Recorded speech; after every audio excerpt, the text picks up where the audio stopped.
Hello, everybody, and welcome to the Tardis Zone live on this Monday evening. I hope you had a great weekend. I see there's 16 people watching. Well, 50 now. Give the video a like, please, and all that other business, notifications and all that. And please make sure you're still subscribed, because after last night's live stream, I apparently lost 3 subscribers. So I don't know. It could be YouTube. Oh, it's jumped from 10 to 14. What's going on here? Don't tell me there's a problem with the live stream even as we start. Cheryl obviously has the dog here with me, so she'll check and let me know. Thank you for giving me Ted. Now, right, go ahead, woman. Thank you.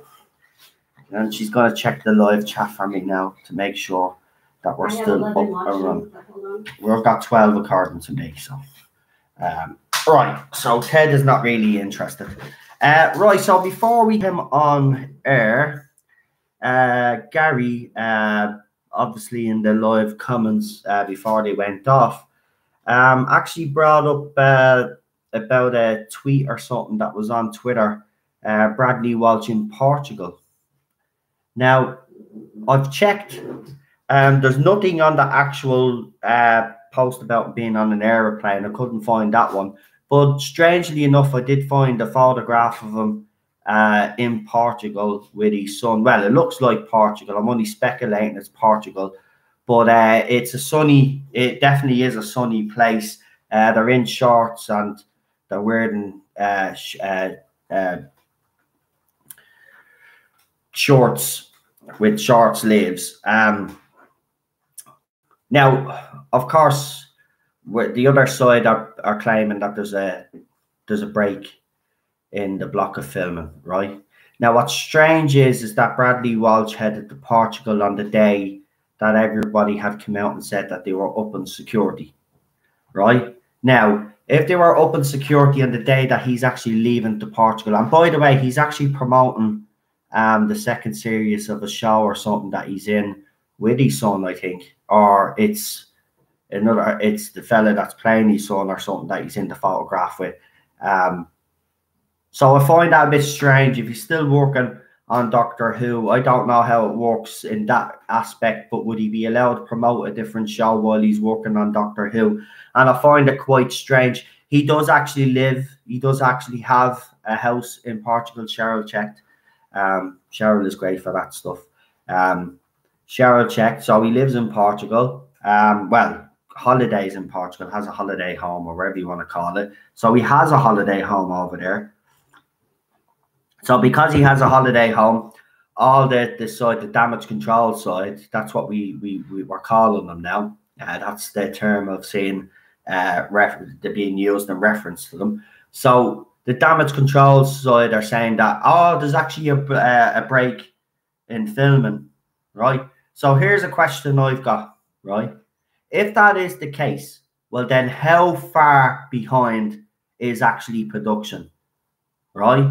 And if they are that far behind, right, then I'm telling you, it proves what I've said here on this channel all along. Chris Chibnall has messed it up and he's no longer there. Now, that's just, obviously, you don't have to believe me if you don't want to. This is what I'm thinking, but it all makes sense, right? On the day that he leaves to go to Portugal, they ramp up security, right? And then there's no information coming out at all, right? There's only 2 things that I can think of, right? Either this rumor about the Master is actually true, and that's why, and Bradley Walsh doesn't need to be there, but I find that kind of strange, because wouldn't the Master appear with the companions there, unless, I don't know, or they're filming the new Doctor.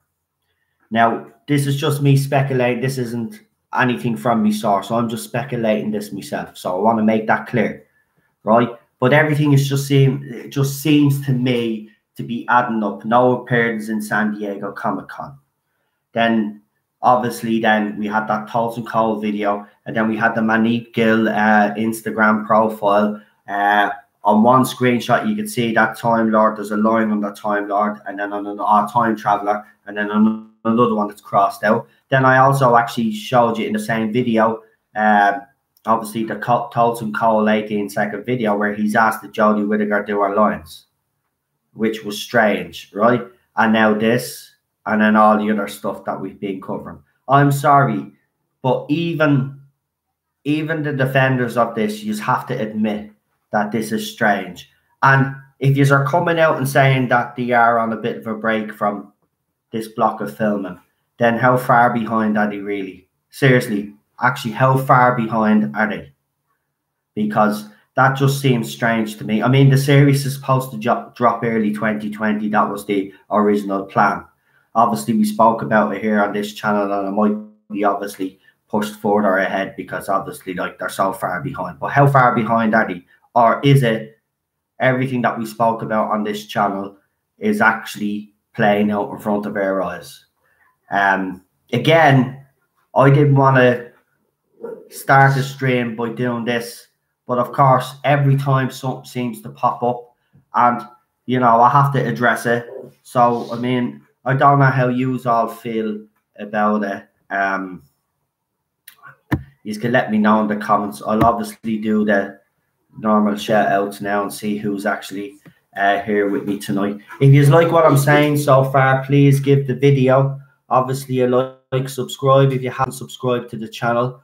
Obviously hit that notification bell, and if you have already subscribed, please make sure and see if you're still subscribed, because it's happening every YouTuber. People are losing and gaining subscribers all the time. I was on 532 last night. Then I checked, it was 529. Now it's back up to 530. It's just, it's up and down, up and down, up and down. So we got Rocket Runner, we got Daniel here, we got Gary, Dane is here, Not My Doctor Who, Peter, Mrs. Not My Doctor Who is also here. We've got Bull, we've got Thomas. Who else? I can see the names here. We've got the Dr. AC. Alan Jones is here. Welcome. Chuckzilla is here also. Jack is here. Welcome, Jack. And hi. We got Leland here as well. Super John. And we have, I think I've called everybody out there now. Super John, let me see. And Stuart. Welcome, everybody. Welcome. And a geek named Joel. Do me a favor. Oh yeah, you can support this channel also by sharing this link. Obviously, if there's like-minded people out there, don't forget to tell them about the old Tardis zone. Remember, this is the only channel on YouTube that brings you fans on to have your say. Oh, Doc Martin has also popped in, and Stephen Griffiths is here. I tell you, your calls at the doing very well, mate. Your calls at the doing very, very, very well.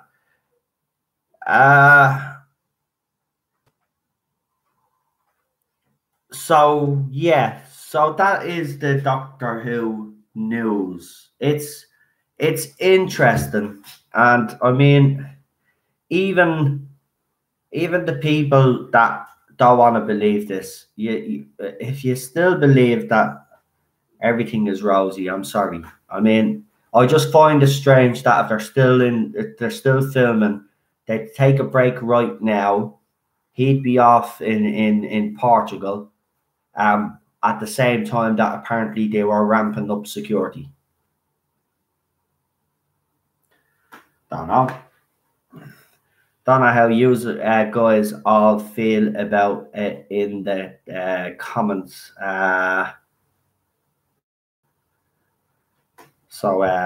Yeah, the True Whovian has also popped in to the comments. Welcome. So I don't know. It is as I said, these next couple of weeks and months are going to be very, very interesting. It'll be very interesting to see where all the cast members are going to be. It's actually weird that there's actually I should actually check Manip Gill's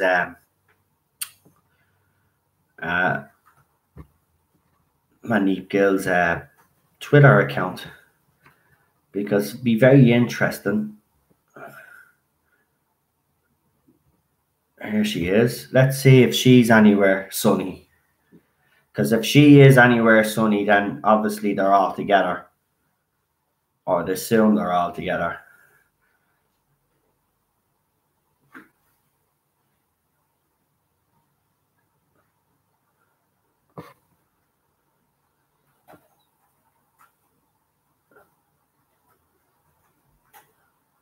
Nah, just politics. 4 days ago. 4 days ago. It was 4 days ago when Bradley Walsh was spotted. So hold on. 4 days ago. 5 days ago. It's actually quite interesting. If you were to look at Mandeep Gill's Twitter account, it's actually, now I have to say it's always been kind of the same. But it never really has had much Doctor Who stuff on it. It's getting curiouser and curiouser, if that's even a word. But it is. I mean, the whole situation. I mean, all the evidence is just pointing in one direction right now. And the fact that BBC haven't said anything at all, even with the... And I know people will say, well, they ramped up security because of all the leaks. And that is logical. But is anybody really buying that they're so far behind in film? I mean, is Chris right? So is this basically right? If they're so far behind, then this proves that Chris Chibnall is way over his head as well, right? There's a difference with doing Broadchurch and doing Doctor Who. Broadchurch is obviously, you know, a drama, is in his comfort zone.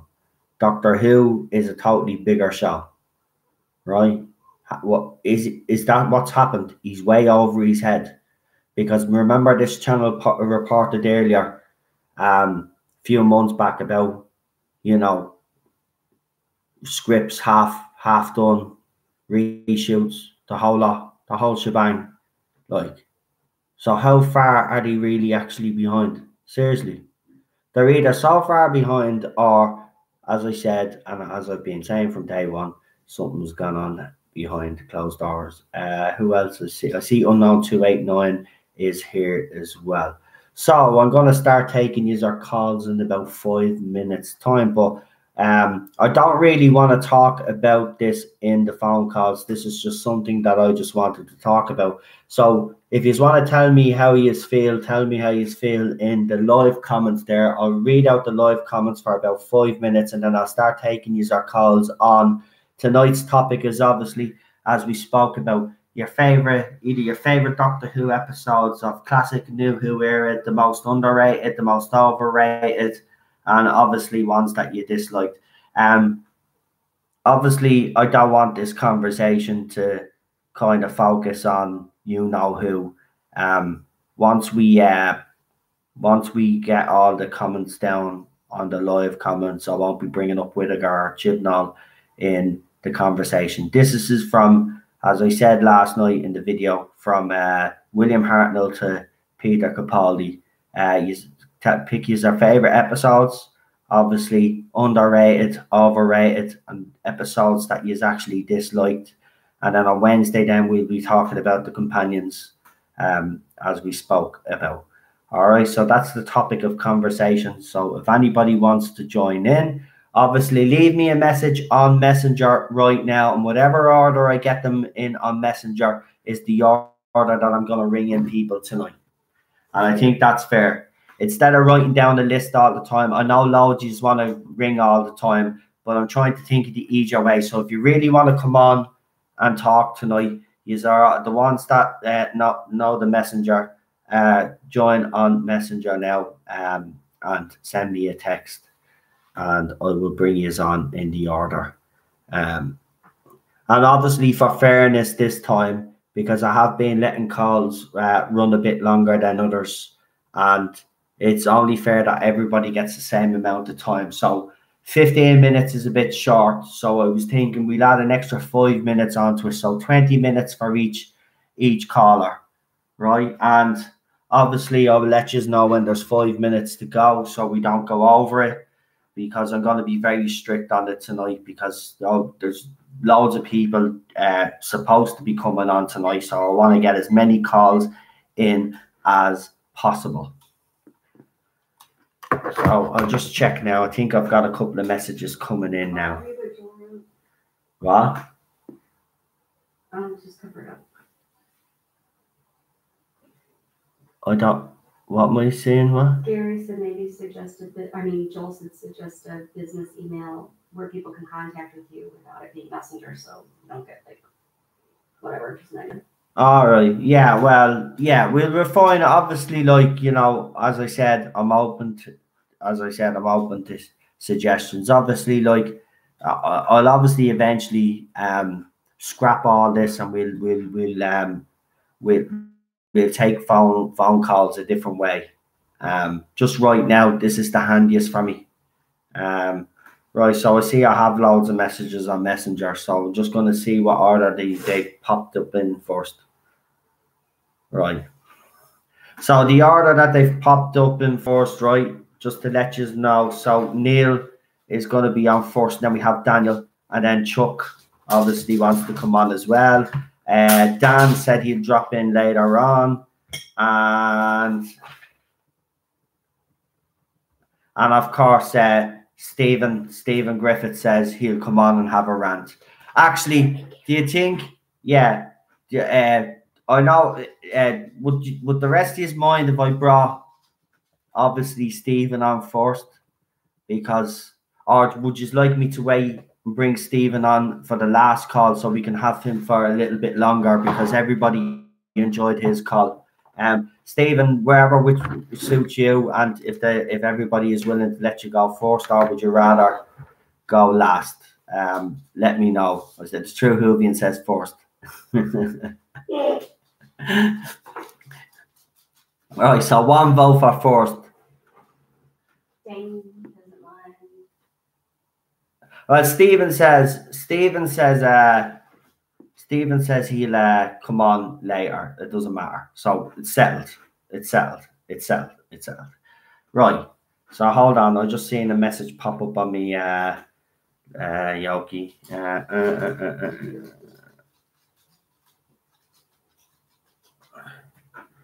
Yeah.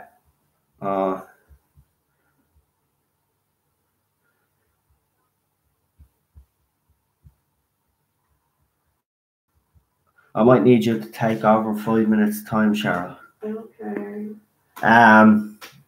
You might have to give me 5 minutes. Not yet. I'll let you know. It's just something I have to do. Oh, why now? Hate it. People are inconvenient. Do you know that? People are inconvenient. Very, very, very. Right. So, yeah. So, I'm just going to read out any of your comments. So, what does everybody think? Bradley Walsh, apparently in Portugal. He was photographed apparently by a fan.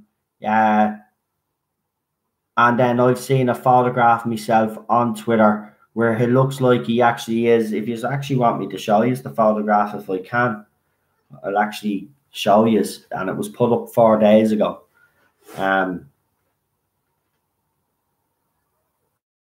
It's interesting. Actually, I want to say something. So one of our regular callers, Daniel, as you know, he's been coming on, and with each call, he's been getting very confident. Right now, he wrote me a lovely message, but when he said to me that he was thinking of setting up his own YouTube channel because coming on here gave him the confidence to do something, I was like overwhelmed. And you know what? I'm going to say it here in the comments I'm going to say it here live right now. If you set up a channel, let me know, and you have my full backing. And I think everybody in these live comments will also agree that if you set up a YouTube channel, you'll have the support of everybody. You're everybody's favorite caller. So why not set up a YouTube channel? If it gives you the confidence, go for it. Why not? I mean, at the end of the day, as I told you before, me even talking on camera, like was if you watch me very first couple of streams, I was very, very nervous. Cheryl will tell you, I used to get very nervous before I came on. Now it doesn't bother me at all. It's like just a normal thing now. But Daniel's been coming on, and every time he's on, he's getting more and more confident. So I'm being honest, mate. If you set up a YouTube channel, let me know the name of it, and you've got full backing here, mate. Full backing. This is this photograph that I was telling you about. I hope you can actually see it properly. Oh Jesus, what am I have to do? I'm messing up shit. There, so he's sunny. It's definitely somewhere sunny. Look, as I said, wearing shorts, and there's the tweet. Look, just to show you that it is from 4 days ago. If you can actually see it, it's 4 days here. It's from ITV. So he's promoting a show, and I don't know if you're supposed to be promoting another show while you're working on a current show. I don't know how that works. So yeah, just before I take the calls, and then I'll have to pop out for a few. I'm sorry, but this has just happened the way it's just happened. I wish that. Oh Jesus, people are just inconsiderate.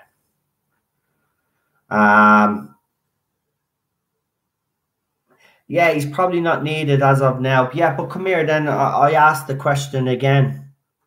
How far behind the filming are they? Then, if that's the case, like seriously.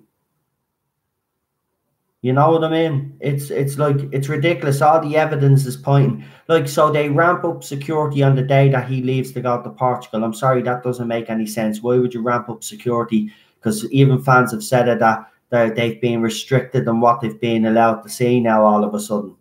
Right? So he's off in Portugal, but they don't need him right now. I'm sorry, if something major big is happening in the show, right? And they've ramped up security and he's not there. He's one of the main companions and he's not there. What is, you know, I'm sorry. Just a lot of things that don't make sense. And I know a lot of people out there don't want to believe that there is a possibility that it's all gone to shit behind the scenes and that everything is not right, and maybe that the things that people have been saying are true. Right? So, I mean, I'm sorry, there's just too much going on to be just black and white. There's something else. There's a gray area. Something happened. And I'm sorry.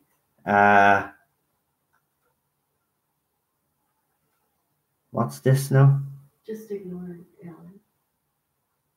Right. Well, you know what to do, don't you? I'm warning right now.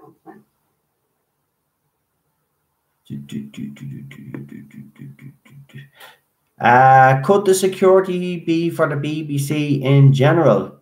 No. Why? I mean, they specifically said be around Doctor Who production, and it was multiple people that spoke about this. But I spoke about this after the leak anyway. I even said that security would be ramped up. It just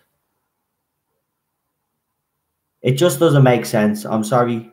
It just doesn't make any sense whatsoever. And I'm sorry if people think that I'm being negative all the time or I'm just wanting this to be true. That's not the case. People know me. I've always wanted, you know, this era to work, but I knew it wouldn't work because they just upset too many people. And I said it even when she was announced. And by the way, for anybody that, it's a pity, I don't know if I can go back that far, but I remember actually the night before Jodie Whittaker was actually announced, I actually said on my Facebook page, and I wish I could go, I hope, can you actually go back that far? Because I'd love to be able to go back that far, because you will see where I wrote up Jodie Whittaker will be the 13th Doctor, right? I had figured it out from the teaser because as soon there was other candidates, but as soon as I heard Jodie Whittaker's name mentioned and I knew Chris Chibnall was being showrunner, I said it. So the night before the announcement was even made, the next day at Wimbledon, I'd already put it up on my Facebook that Jodie Whittaker was going to be the next Doctor, right? Now, I'm telling you now, there's just so much going on with this situation, right? And I'm not sitting here trying to be smug around, but I am a clever guy and I can figure things out. And if they're ramping up security today that he's actually leaving to go to Portugal, I'm sorry, right? I do not buy what the damage control side are saying when they say that it's a break from this block of film and they're just going off to do their own thing. I'm sorry, I don't buy it. Something is just up. And yeah, I think it's time BBC now actually said something. They need to say something. They need to say something. I'm sorry, but the time for them to be silent is now actually over, because you know there's just so much, and the fact that they're not actually coming out and saying nothing, because fans have said, well, what is Bradley Walsh doing there if they're supposed to be still filming? Because others are saying that they're still filming. You know, Jodie Whittaker herself in a video at San Diego Comic Con said that you are still filming. Right? So they're still filming from San Diego Comic Con. Come on. And I know someone say, oh, but it's probably the Christmas special. I'm not buying that. I'm not buying that. If it's the Christmas special, why isn't Bradley Walsh there? Unless it's the Christmas special that's featuring the new Doctor. It just doesn't make any sense. None of it makes any sense. Now, you're going to have a guest host for 5 minutes. Cheryl doesn't come onto the screen though. But Cheryl is going to just sit here and she's going to read out some of your live comments, because that'll be the easiest thing for her to do. And I'll be back in literally 2-3 minutes. Just give it. I'm sorry. This. Just hold on though. You go ahead and read out the live comments there, anyway. Okie dokie. Leland brought up a while ago that he'd like to see Maggie Smith appear as a Time Lady. Does anyone have a favorite actor they'd like to see in a guest role? That is an excellent question. Thank you for that. Feel free to type that in there. Gosh, there's so much going on. And just for fun, hashtag Secret Squirrel. Noel has no idea what I'm talking about. I really don't like filling at the last minute because spontaneity is not my strong point. You're doing well. Oh, I don't need you to help me. Block channels on YouTube. Oh, really, Alec? I'll get back to you this on you. Just basically, if you don't like a channel on YouTube, you just click off to the side and there's little buttons and it'll say hide the channel or whatever. That's probably as much as I can give you on that. Rocket Runner, I can't even deal with what you typed. I'm never ever going to be okay again after that. You can't unread that. You can't unknow it. And my God, no, just leave already. I can't leave. I'm waiting on her. Just read okay, then you keep going. Just keep reading. Blink is apparently overrated by a lot of people, they think. But hey, but not by I think it's probably split on the Blink episode. I think Blink is one of the greatest episodes ever. It's super interesting. I think it's scary. It makes me cry. Noel thinks it's overrated. He's like, it's all, ooh, let's make a big dramatic performance out of everything and, whatever. I think it was a great episode because it really didn't feature the Doctor in a traditional sense, and that made it interesting. So yeah, okay, a lot of people like Blink. I don't know. Let's see. Other episodes that you guys think are not great are great. Ted is angry. Get Seamus here. Here's Seamus. Here, Teddy. Here. Guys, go ahead and put stuff in the comments of something to go on. Dalek. Yeah, Daniel, I liked Dalek. I thought that was a really great one. Heaven Ascent, really overrated. Oh, hey, Craig, how are you? The Web Planet and the Gunfighters. Okay, that's classic, and I'm going to leave that to Noel because I've only seen some of the episodes, and that's kind of bad. Sing the theme song from a 60s sitcom. Gary, I'm going to tell you, right, nobody wants me to sing. Not now, not ever. It's just upsetting. Midnight is definitely a really great episode. I don't know, like, the musical episode with Jodie Whittaker. Please stop, Stephen, just stop. I can't even deal with that at all. Teddy! Look, you guys, you can see a little bit of Ted. Ooh, there I am, there I am, there I am. I'm cranky. Can you guys see me?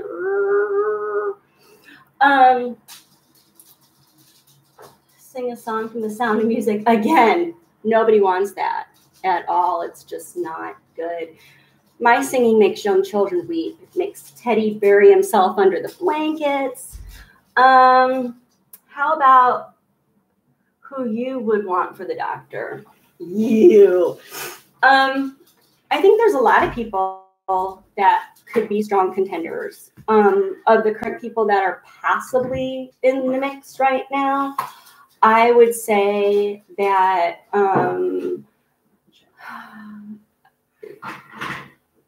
Robert Carlyle is someone I think would do a really great job as kind of a darker doctor, maybe more Eccleston Capaldi like. Are you back? Yes. Oh my gosh, that was really fast. I can't tell you how happy I am to not have to do this because I'm not good at just, stalling like that. Well done, you did a great job. But definitely, no, please let everyone know they never, ever, ever want me to sing. Ever. Right. Okay. Right, we're going to take your calls. Sorry about that. And here's Teddy because everybody wants to see Teddy apparently. Because it's damage control after mommy just talks out the ass for a while. So there you go. There's Teddy. Say hello to everybody, you. Don't be getting growly at me. Is Chris Chibnall and Jodie Whittaker gone? Are they gone? Tell them all. Are they gone? We'd like them to be gone, wouldn't we? All the evidence is pointing to that, isn't it? Now, right, so we'll take the first calls. So who did I say? Hold on. I wrote it down. Oh, it was Neil. It was Neil because obviously Stephen said he'd come on. Neil, then Daniel, Chuck, Stephen. So I'm sure. Hold on. They but I got your message. No problem. They tried to add me on Messenger as well. Sad individuals. Sad. Doesn't matter anyway. Look, we'll just carry on anyway. I ignore them as you see. Cheryl deals with it now, and the other mods.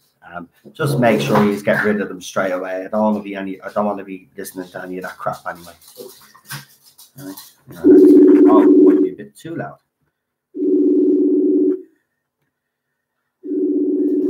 Hi, Noel. Hey, Neil. How are you? Not bad, mate. You? I'm not too bad. So obviously, I spoke about the favorite episodes and stuff. So have you got a favorite story from Classic Who? We'll start off with Classic Who first. How early do you want me to go? Because I've got probably several from Classic Who. Yeah, go ahead. If you want to talk about them all briefly, go for it. Yeah, you've got obviously your 20 minutes, and I've got the timer. Look. Right. Obviously, I mean, it's one that a lot of people like from the classic series, but I think my favourite William Hartnell is probably the Time Meddler. Mm-hmm. I thought Peter Butterworth, it was the first time I'd seen Peter Butterworth do a serious role, because I'd always seen him in sort of carry-on films and things like that, and I thought he actually did a very good job in that. And it was obviously first time we'd seen, at least I think it was the first time we'd seen another Time Lord with a Tardis. Yeah. Not that they were. I don't think he was called a Time Lord in that time, but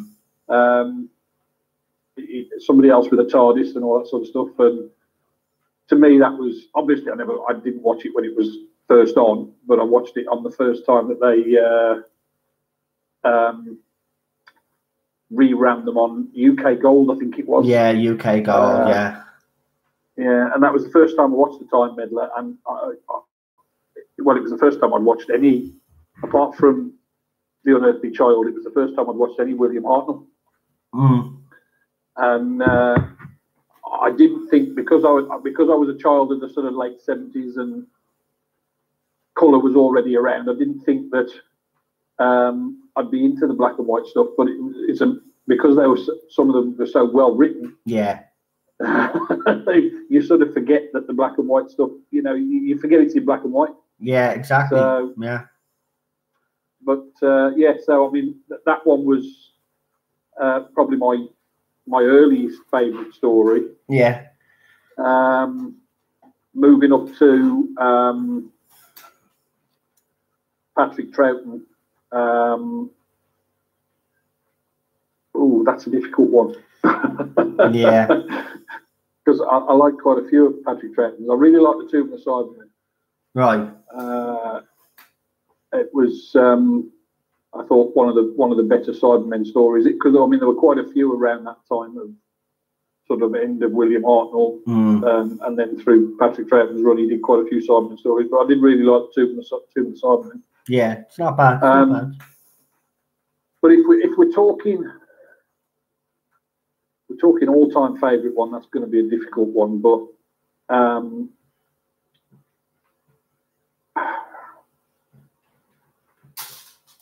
I think it's got to be Genesis of the Daleks, which I know is a lot of. Again, it's a bit of a cop-out because it's most people's favourite stories, but Genesis of the Daleks for me was the first one I ever watched on VHS. Yeah. Because our local video store, they had it on VHS, and it was so obviously, because back in a time when you could only watch them when they were put out live, you didn't. We didn't have a video recorder at that time, so you couldn't take them and re-watch them. So getting to see Genesis of the Daleks again on VHS always made that one stick in my mind a lot. And of course, we'd seen the Daleks so many times, and then to find out how it all started and see the creator for the first time, and even though you knew that the Doctor was never going to actually go through with trying to destroy the Daleks because it wasn't in his character, but it was just a really well written story, I thought. No, it was. I mean, I love the scene where he's actually debating the whole thing, where he has the two wires together, and then he says, "Do I have the right?" And then he goes, "If you could go back through time and you knew that this baby was going to cause so much pain in the world." I forget the exact line, but he said, "Do you have the right to actually kill that child?" And you know what? That was a very poignant moment in that actual episode. I'm not sure where I read it, but I think it's one of the most reused clips of Doctor Who. That scene where he's holding those two wires together. Wow. They tend to put it into quite a lot of documentaries and things like that. So it is one of the most sort of replayed clips of, certainly classic series Doctor Who. Yeah. If you're moving on to newer series Doctor Who, it's probably easier to speak about, to be quite honest with you, because classic Who, like, there's so many different stories to actually choose from. I say, but with new Who, okay, there is standout episodes, but there's only a few of them, so it should be easier enough, I reckon. So hold on, I'll ask you first your favourite episode, your least favourite episode, and which episodes in New Who do you think are overrated and underrated? So you want a favourite at least from New Who? Yeah. See, I don't want to go for the obvious ones like Blink, although I thought Blink was a very well written story. But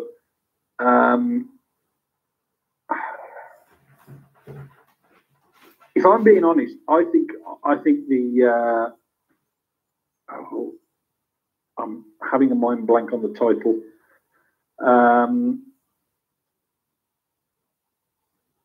The end of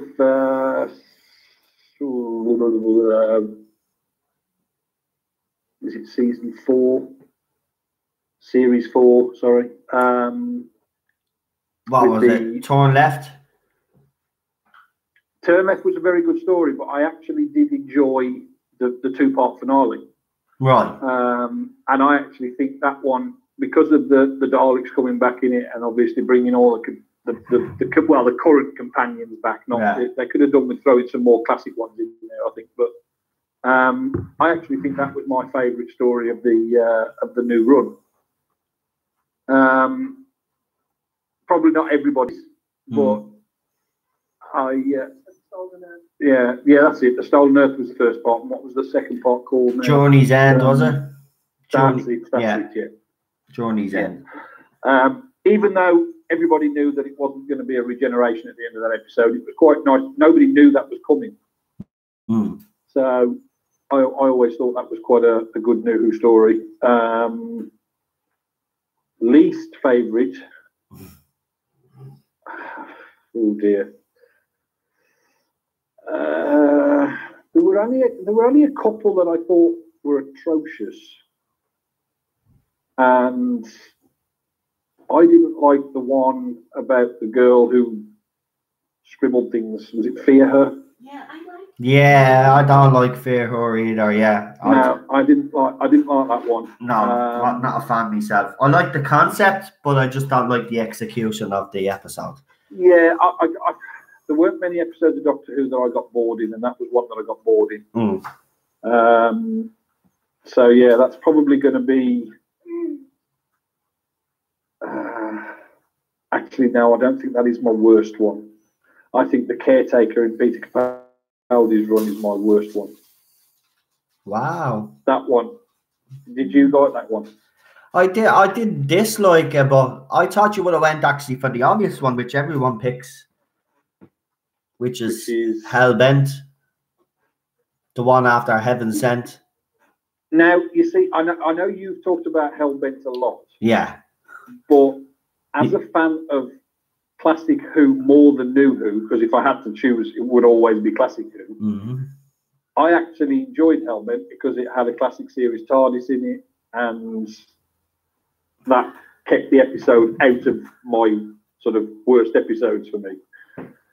So I love anything where they hinted at classic series stuff and showed things from the classic series, even though it wasn't a great way of doing it. I enjoyed the bit in Matt Smith's one. Was it The Name of the Doctor?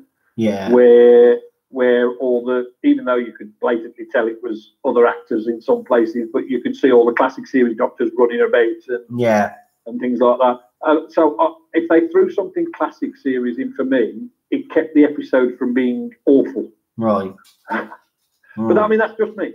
You know, that's just my opinion. And now, Craig says, this is funny. He says, Kill the Moon is worse than Hellbent. I would actually disagree with most people on that. I think Kill the Moon is stupid, but I think Hellbent commits the biggest crime of all, which is the Doctor's character assassination in that.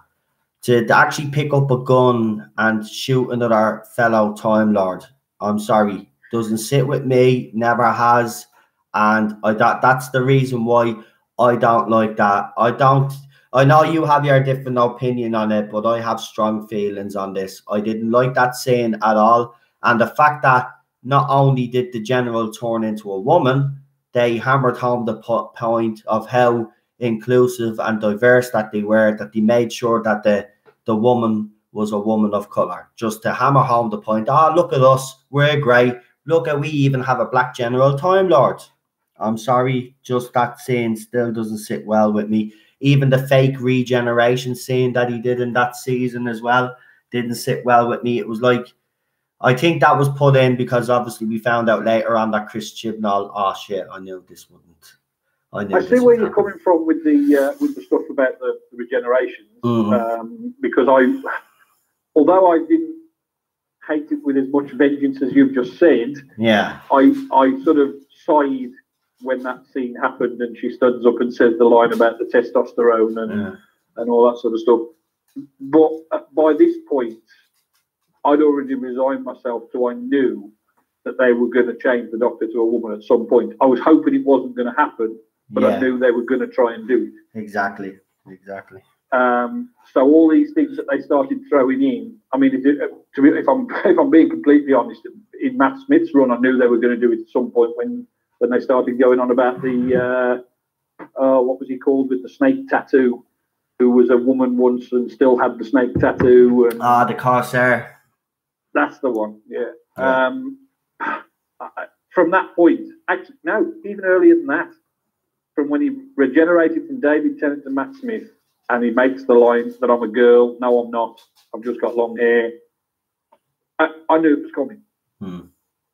I knew at some point it was coming. And when they went from Matt Smith to Peter Capaldi, I breathed a sigh of relief when it was revealed it was Peter Capaldi, who I still think, don't get me wrong, I still think he's probably the best classic new series Doctor. Yeah. He just had some awful writing, that was all. I agree. But I didn't, like I said, there were things that always elevated episodes for me that made me not hate them. I'd ignore things about the gender stuff because, like I said, it was thrown in all the time and I knew it was coming. And I've always said all along that Misty for me was never the Master. Yeah. It was always the Rani. Yeah. And I as we've said it before, I just don't understand how the Doctor wasn't supposed to know that was the Master, because they're always supposed to know each other and all this sort of stuff. And the Rani was the one that was the better sort of scientist and could have some ways of hiding who she is from the Doctor. Yeah. So I in my head, when I watch new series Doctor Who, she's the Rani, not and if you picture her as the Rani, the character works. Yeah. I agree, 100%. Right, here, let's briefly talk about overrated. So, any episodes that you think are grossly overrated? Ooh. And then your underrated ones as well, if you could throw them in. Well, a lot of people talk about, rave about, and I know you've done this, and I don't want to upset you. Right, go on. Yeah, a lot of people rave about Dalek being the best or the greatest Dalek story in the new series run. Right. I think that one's a little bit overrated because I think they could have done a lot more with it. Right. Okay. I'll get your point. I'll take that point. Yeah. Just not because I thought it was an awful episode. I just don't think it was. I thought there was a lot more they could have done with it in terms of. Why does that Dalek have to commit suicide when he's changed? I know you've got the sort of, it was changing its DNA so much that it hated itself and all that sort of stuff. But Daleks are all about survival, aren't they? They're all about self-preservation and and things like that. And it just didn't make a lot of sense that he'd suddenly just kill himself at the end. But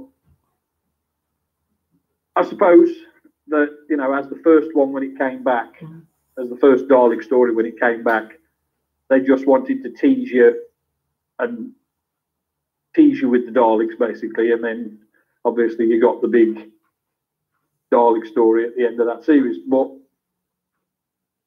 I don't know. For me, and as I say, I know that'll upset a few people, but for me, that one was just a little bit overrated, I thought. No, I get your point. I mean, for me, it's Blink. Blink would be the overrated episode that I would have picked. I do think because, again, like what you're saying with the Dalek story, because it was the first story featuring the Weeping Angels, I thought that was overrated. I mean, I get your point about the Dalek story, and I do agree actually with some of the stuff that you're saying. But if you look what's came before, after, I mean, that's why I think it's still it is one of the best, to be honest with you. I mean, that scene with Christopher Eccleston and the Dalek, when the Dalek is properly introduced for the very first time on screen again. Like, yes, don't get me wrong. I think that's a great scene. It's compelling. Like, I don't know. Maybe it is, or maybe I do because I don't like the others.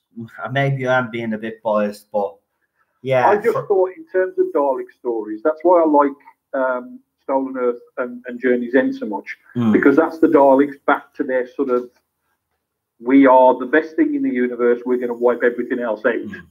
Whereas that one in Dalek was a little bit tainted. I know it was supposed to be because of Rose's DNA or something like that, but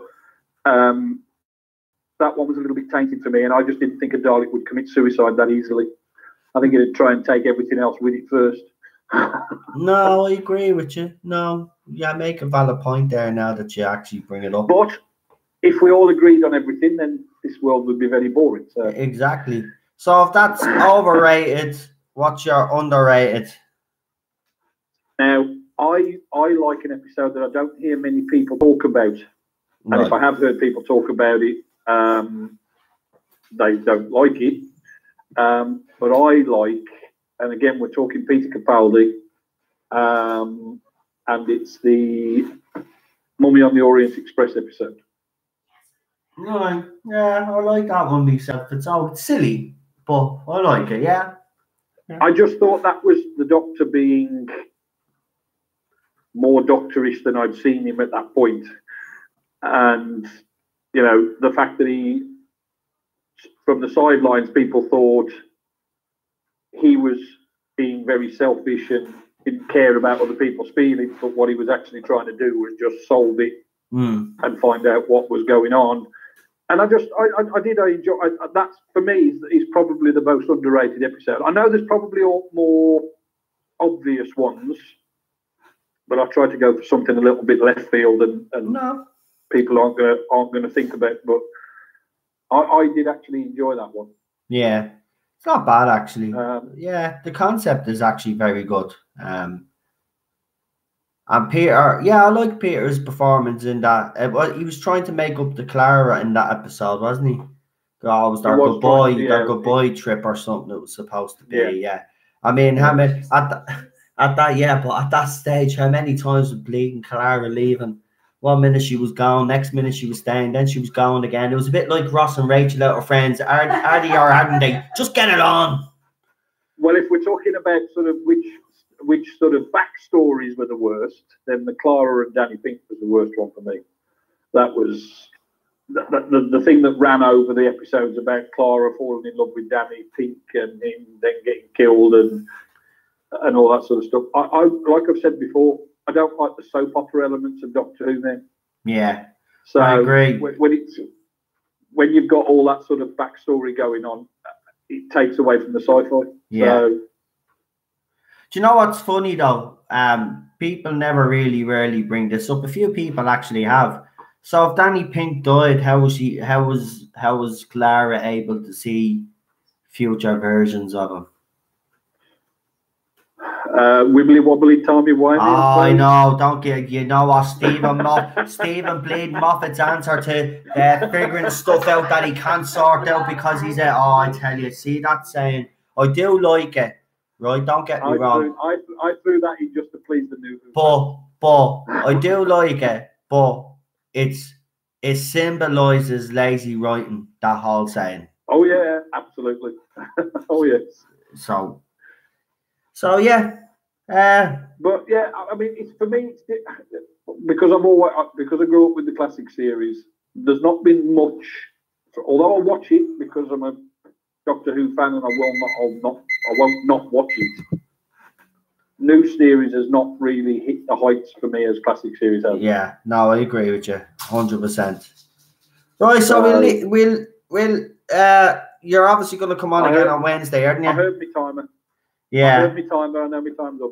But I mean, like you know, I can't be too late at the minute anyway, because otherwise I'm driving to school. Half asleep. I know. Yeah. So I'll give you a text on Messenger anyway, right? You know, okay. We'll have a bit of a chat anyway, right? Before you head to bed or whatever. So I'll go on. I'll talk to you later. Great call as usual. Talk to you soon, mate. Okay then. Bye. Bye. Say bye. Say bye, Ted. Now, and that was Niall. Neil. Why am I getting mixed up with the neck? Because your woman's t-shirt on the. Oh. Jesus, One Direction in my head. It's not funny. It's not funny. So we have next, if I remember correctly, we have, it was Daniel, isn't it? Was it Daniel? Oh no, hold on, you've got the list there. You wrote it down for me, haven't you? So yeah, it is Daniel. It's Daniel. So we got our regular guy, Daniel, coming on. So Noel is nuts and too hyper, says Michelle.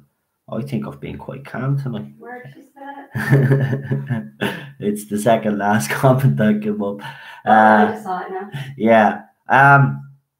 Believe it or not, Michelle, this is me, Cam. You should watch some of me other live streams.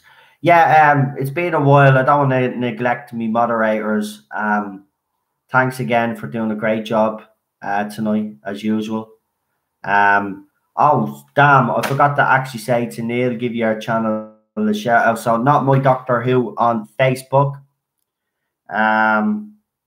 So go and give the page and the Facebook group an old follow, you know, support the lads and the ladies in their fight. You know, for the right to party. Lord, help me. Could you do me a favor now? No. Could you get me my wings? Thank you. Now, so Daniel's next. Daniel. Now, give that video a like, by the way, folks. If you like what you are hearing. It is in the fridge. Not open. No, a new one. I know. Hello, Daniel. How are you? Yeah, I'm not too bad. I'm great. I'm doing good. So, you've obviously heard what we've been talking about tonight. So, any favorite classic stories you want to talk about? Least favorite? Or do you want to just talk about? Shall I start with my favorite first or least favorite? It's up to yourself. Whatever you want to do. I'll start with my favorite. My favorites actually is actually the octopus because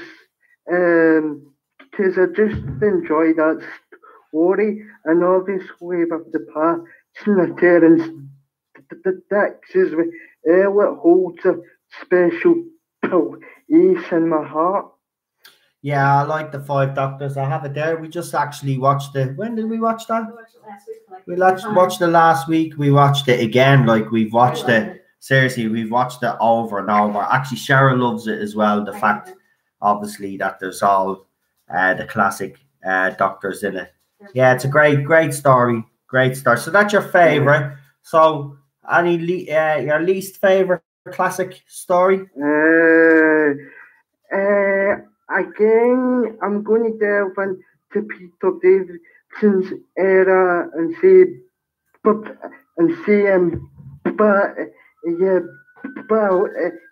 Orchid. Yeah, Black Orchids, yeah. Because I felt that didn't feel like Doctor Who. It felt like an episode.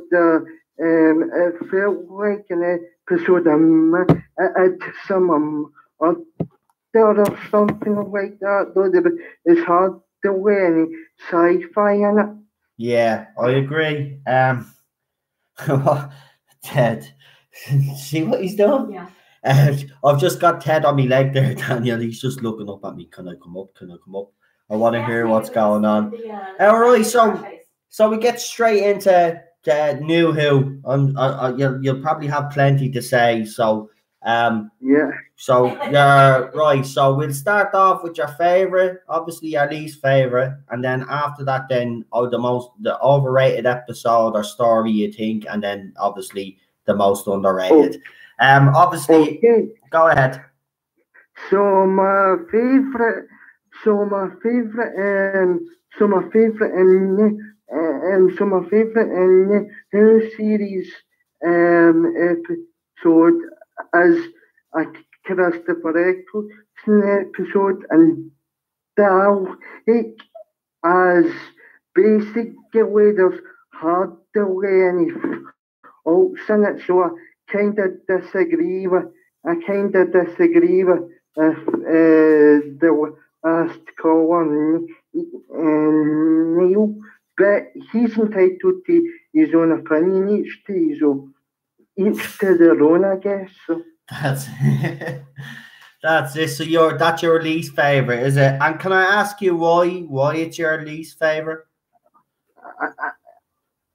I said it was my favorite. Oh, sorry. My favorite. Sorry. Can I ask you why it's your favorite? Because it's the scariest the Daleks have actually been in the new series. Like, if you fast them, if you sort of fast over to the Stephen Moffat era, Stephen Moffat completely ruined the Daleks. Though the Daleks haven't been handled well in years, and I've just recently went back and actually gave it a watch again, which is actually it's my favourite again because it reminds me how badass the Daleks can be as an enemy. Yeah, you make a fair point. Yeah. So that's what's so. Obviously, that's your favorite, so I got that right this time. So, what would you be your least favorite New Who, Doctor Who episode? It should come as no surprise. It's a no episode. The episode I hate the most is actually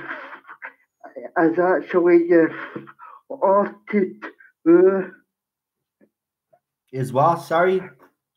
Is actually 42. Ah, 42. Yeah, the Sun episode. Jesus Christ. Oh my God. I forgot about that one. Yeah, that is horrific. That is bad. Because it's so bad. The way it written, and also it showcases how shite as Chibnall is as a writer. I bleeding love it when he starts dropping the bombs. No, I agree with you. There was absolutely, I mean, to move the we did speak about this with a caller. Actually, I think it was a couple of weeks back, wasn't it? Now at this stage, there was like a crisis, a countdown. That's how he moves the plot along, and he did basically. It was a quiz in space to save their life. Yeah. Ridiculous. Yeah, it was pathetic.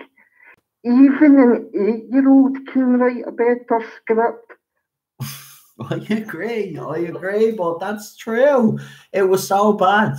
Right, so that's your least favorite. Is that the only? It's all Christopher Eccleston episodes, though, is it? Well, yeah. I mean, sorry, it's all Chris Chibnall episodes. Yeah. Well, yeah, because I hate the guy who's a writer with a passion. So basically, yeah, I've got no time for any Chris Chibnall episodes. Yeah. So, underrated and overrated episodes. Underrated, I think.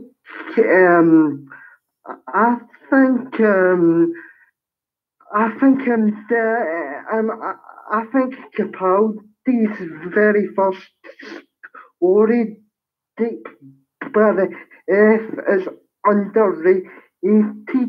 Because let me tell you why, I don't hear many people actually suggest that as one of their favourite episodes or talk about it enough. No, because that's a good episode in my opinion.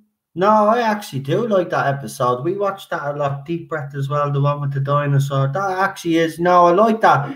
What I like about it is that, and I've always asked the question, is near the end of that episode, did he push that clock droid person or whatever it is at that stage? Did he push, or did the thing fall itself? That's the question I've always asked. See, this, for me, right, just, and I'll let you can tell me what you think, Daniel. Yeah. I always thought that episode, right, if you actually look at it, it's not actually one of the most watched episode either. But that direction that they were thinking of going in, that kind of dark undertone, you know, because he even asks us the question, doesn't he? Am I a good man?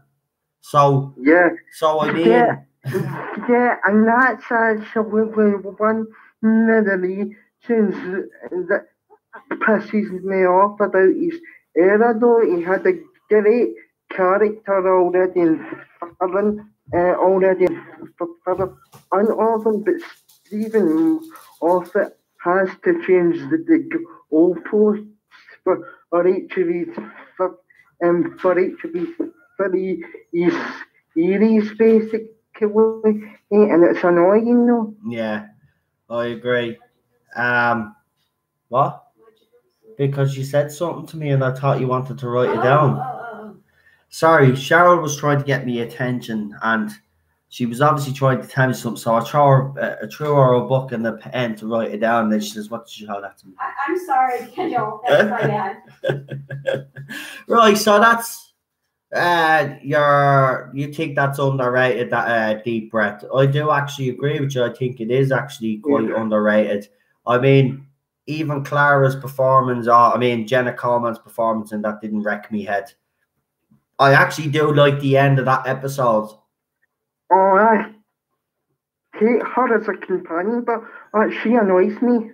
Yeah, no, I agree. I don't like her as a companion, but she didn't annoy me in that. But I did like the end scene where she's talking to Matt Smith. Isn't she talking to Matt Smith at the end of that one? Yeah, she is. Yeah. So I thought that was that was a nice little moment. Yeah, I thought it was. Because the Trenzalore episode, even at the time you see the phone is off the hook and you knew he was ringing someone. And it was just brilliant then. He was able to tie it together at the end of that episode. And he was actually ringing himself, which I thought was cool. Right, so that's your underrated. So what is Daniel's most overrated Doctor Who episodes, or do you just have the one? I don't actually hate this particular story, but I do think it's overrated. Though it is a good episode, but it's overrated in my personal opinion, and that would be the girl in the fire. The girl in the fire is now it is a good episode, but like again, no, it's all this sort of romance soap opera shit. You don't actually need that in a sci-fi show. Just give us sci-fi and not X and the Tardis. I agree with you, but I will say I actually like that episode a lot. Now maybe it's because I'm getting older and I'm a bit sentimental. I do enjoy it. Yeah, I do agree with you. It's not a typical Doctor Who episode, but I think we can forgive it because from the simple fact of the matter is, as you said yourself, it actually is a good episode. I know you're saying it's overrated, but you're not saying it's a bad story. So I think what kind of saves it is the fact that it is a good story. But I actually do like that episode a lot, actually. I don't know why. There's just something about it, and I think Mickey is great in that episode. That's the first time he actually is on a spaceship, and then all that crap. Then he thinks he's gonna be killed. It's funny. Yeah, I enjoy his character. Yeah. I don't really enjoy what Rose does to him because my opinion has totally changed on him. Rose as a character. Yeah. Well, here, listen. Before you actually tell me about what you think of Rose, save that until Wednesday because we're going to be talking about the companions of Doctor Who on Wednesday. Yeah. So if you can hold that thought until Wednesday, right? Yeah. I'll bring you on and you can tell me what you think of Rose and stuff because we're going to be talking the same thing: overrated, underrated. The companions you didn't like, you know what I mean? Companions you did like. So hold that because I've got plenty to say on Rose as well. Trust me, Daniel. We probably agree, both of us, actually, on Rose. She's a selfish character, but we'll get into that. She's a selfish bitch, basically. Yeah. Because basically she just kind of throws my kid to the side, like the rubbish, basically. Yeah. So come here. Is there another episode out there? Because you've got another 5 minutes. Is there any other episodes out there that you think are under or overrated that you just want to throw in the mix there?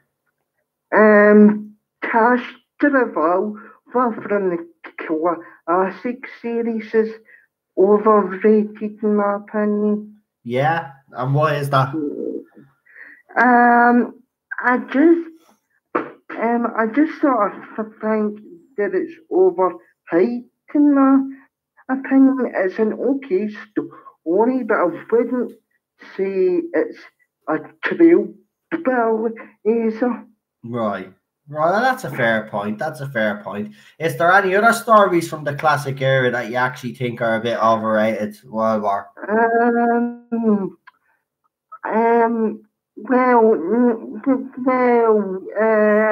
I think actually horror flying rock is overrated a bit, but I do actually still enjoy it. But I just think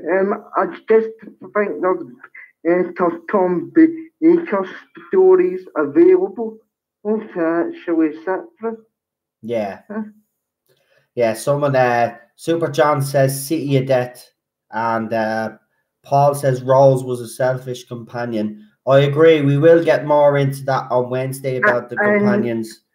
Go ahead, Daniel. And another underrated story would actually be the getting the F because of like the way Joe actually is. If I can't remember his name, but how she makes a departure and the getting death, I thought that was a really nice moment. Yeah, what was his name? Professor Jones, I think his name was, or something. Yeah, something like that. Yeah, it was. But you know, me and Cheryl were watching that, and Cheryl actually made the comment though, wasn't it? You thought it was kind of Joe staying with your man. You didn't find it believable though, did you? No, well, because they just met. Yeah. See, Cheryl kind of has a problem with that because she just met this fella. They basically right at the end of the episode, he asks her to marry her, and then the doctor. Now, I will say that scene is very, very poignant, and it is a good scene, and it is a good send off for a companion. But for me, it's a bit really nice send off. Sorry. So I enjoy it. Well, it's a good story. I mean, the only thing that hurts it is like the CGI aggregates and stuff. No, that's the only thing that hurts it, though, is the aggregates and stuff like that. Yeah. But I mean, that is all part and parcel to the budget available, so I can't really give out too much on them maggots because it's basically it all comes down to the budget. No, so Yeah. No, I agree. I like. I've been watching as I told you, I've been watching the Pertwee era. I'm actually finished the Pertwee era now, and I've started the Tom Baker era again. yeah. And I'm really enjoying it. Do you hear that noise? Mm-hmm. Do you hear them clowns? Yeah. Like you got some nerve to be banging. Just let it. They don't know what's going on. Idiots. We have a problem. We do every bloody night, right? 3, 4 o'clock, 5 o'clock in the morning. We be in bed, maybe, well, not me, but sure, be in bed. We get woke up like because they're walking around the floors, banging, bleeding furniture, banging doors. Like they have to realize there's people living up below them. Oh Jesus Christ! I'm telling you, it's getting bleeding. I'm telling you, maybe I have to go upstairs and start knocking some heads. Yeah, focus on the show. Yeah, focus on the show. Daniel, get him back. Get him back. I'm back. Right, Daniel, we'll just finish up. I just wanted to ask you what the story is. So I read on the Twitter that you were thinking of setting up your YouTube channel. And I was just going to say, I don't know if you heard me earlier, but if you are going to do that, let me know because this channel will be fully support you. Obviously, we'll get you out there. We'll get you noticed. You know what I mean? I'm pretty sure that everybody that's in the live chat here will obviously subscribe to your channel. So if you're seriously thinking about doing it, I would say, you know, if it's giving you the confidence to come on here, talk, and you feel like you can go and do it, go ahead and do it. Trust me. Yeah, I'm just trying to figure out maybe an aim for my channel and stuff like that before I even attempt it. Right, well, I'll tell you what, we'll give her, you know what we'll do, Daniel? We'll give a shout out here to our live people in the live comments. So, if any of you guys can come up with a nice little name for a YouTube channel for Daniel, yeah, I'm pretty sure he'll see them when he goes into the comment section and see if there's any names there that will appeal to you. Yeah. Right, well, I hope you do it, right? And you should, because I've seen a few people there saying that they will definitely subscribe to your channel. So, listen, you're going to be back on with me on Wednesday, aren't you? Yeah. Okay. I told you I'll have you on every night, Daniel. Not a bother, right? As I said, you're on the permanent list anyway. But listen, mate, thanks for your call. Pleasure having you. Bye, Daniel. Yeah, see you soon. I'll see you soon, mate. You look after yourself. Yeah, so thanks for having me on. No problem, Daniel. Anytime. I'll see you later, mate. Yeah, he's got a bunch of people that already say he'll subscribe and stuff like that. And that was Daniel, everybody. Did you read that? That's your one dislike every time. Yeah, it doesn't matter anyway. They have absolutely no, because I haven't. No, we're not even acknowledging. Yeah. Just letting you know. Are they blocked? That's all Yeah. I need to know. Right. Well, then we can continue on that once you've dealt with it. That's all I need to know. Right. So who have I got next on my list? Sorry. This is going great. Daniel, listen, everybody in the live comments there that I can see is all up for you setting up a channel. So go for it, mate. You definitely have my support, and you have a lot of other people in the live comments. And you know what? I'm delighted. And you know what? I'm not gonna lie. It does make me feel good when someone comes on here, has the confidence then to go on and do their own thing. You know, I always look forward to your call. And Stephen, when we can get him on. And you know what? Everybody that actually comes on, I do enjoy, because you always have different things to say, right? Where is this list? Where the pen is. Here, give it to me. I'm about to doing it again. Yeah, give it to me. Chuck. Oh, so we got Chuck next. Okay. We had the page actually open to it. Okay, I actually had the page open to it. I see, that's how stupid I am. Yeah, well done, Daniel. Thank you. Thank you for coming on. I am now going to see if Chuck is ready to come on. Actually, hold on, just before I get Chuck on, I see I do have actually loads of messages on Messenger. So I better check them just in case there's other people that want to come on so I can add them onto the list. So I'm not forgetting anybody. Couple of no, Cheryl didn't find her mobile phone. I was just asked did Cheryl find her mobile phone. No, I just remembered my account. But she remembered her account, so she got all her stuff back. But I'm an idiot. no, you're not an idiot. I did tell you that guy has some nerve. He's actually had to send me a message on Messenger now. His man doesn't like you. Yeah, I don't care. You know, it's actually funny though. It's actually funny, but that's where me dislike. Do you know what though? I gotta lose a subscriber now. One of me haters has decided to go. Everyone knows we've all been part of it. All right, bleeding funny. Do you know what? It makes me laugh the things they accuse me of. You know what I mean? I mean, that's the third account this person's after setting up the idiot. Right, so Chuckzilla is next. It's okay. I thought people were actually, I think, I'll just check the requests real quick. No, we seem to be okay.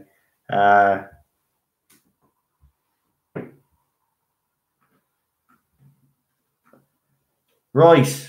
We're next. We got so if Chuckzilla is ready to come on, let me know, Chuck. Let me know, and I will bring you on. Our Rossi G12 is here. I haven't seen him. Sorry, I didn't say hello. I'm just seeing the comments there, and Super John as well. I don't think I mentioned you earlier either. Welcome, welcome, welcome, welcome. Obviously, when we do the live calls, it's and the Spacebook is here as well. Also, give the Spacebook a like on Facebook and on YouTube. Yes, I was. Because I have to speak for another 2 minutes because I've got to wait for my next caller. So, no, listen. Look, yeah, I mean, this I'm loving this part of it because, you know, as you've noticed, I've tried to kind of, you know, Sharon was telling me that you know, I don't mean to do it, but I cut across people, and I'm trying my very, very best, like, to kind of not talk as much when news come on, and I think I'm doing well so far, but I still need to improve a little bit. But it's just like, yeah, I do get excited, yeah, I do. Well, I suppose I drink caffeine all day. You know what? We just brought up while you're doing your thing. Paul Bryant got thing we were talking about Gridlock and a couple other episodes and stuff, and Paul's like he doesn't like the silly stuff and thought Gridlock was silly. He likes more serious stuff. But the thing that was what's great and what I'm saying is that this just shows like you can have a really strong opinion on whether you like an episode or not. Because some people love Loving Monsters, and some don't, and some people actually. I actually like Loving Monsters, and others don't, or whatever. But that everyone can engage with each other and have an adult conversation, speak their points of what they like about it, what they don't, and everyone can be respectful and great about it. I like Loving Monsters. The only part I don't like about Loving Monsters is, right, I actually have a couple of problems with Loving Monsters, right? Loving Monsters, what it was, right? But I think they did waste Peter Kay, and I didn't like the whole sex slab thing. Yeah, that was creepy. Right, that was just a bit weird. Yeah. Like when he turns around and says, "Well, we have a bit of a sex life." We don't need to rehash it. You know what I mean? Like, you know, I've got that mental image now of him putting these man bits into a slab. Oh my God, why did you have to go? I just said man bits. I didn't actually use the real word. I knew what you meant. Right, but doesn't matter what I can say man bits if I want to. I'm gonna get Chuck on now. Right, I'm a man. I'm gonna dislike you. Right. Listen, I just for what it was, I knew it was a take in the crap, but they didn't use Peter Kay. Peter Kay, for anybody that knows Peter Kay is a very talented comedian. He had a show, Phoenix Nights, that used to be on BBC Two, if I remember correctly, and became a hit. He's an absolute genius. And in fairness, they actually wasted him in Love and Monsters. Right, I'm gonna get my next call on, which is Chuckzilla. He's ready, so we're ready to go, I think.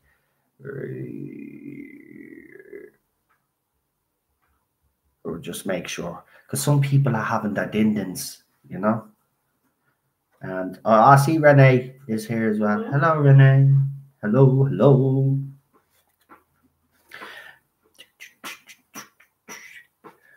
And now you're giving me nothing but shattered dreams.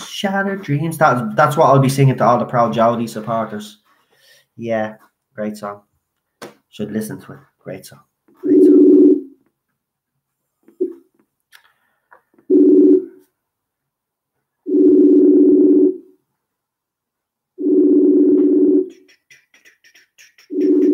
No, you are not a singer. I actually am a singer. I'm just taking the piss. I actually do sing. I used to do karaoke's. So don't insult me singing. Only messing. But I do sing. Uh-oh. We're still ringing.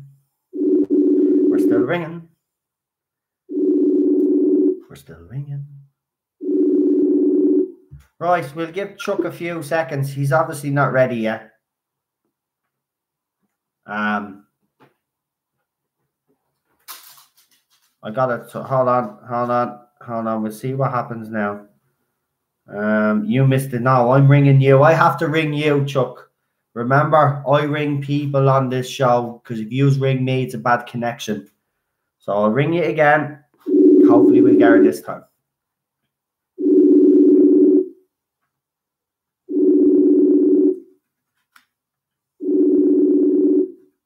Right, if you're ringing me, you need to stop ringing me, and I'll ring you.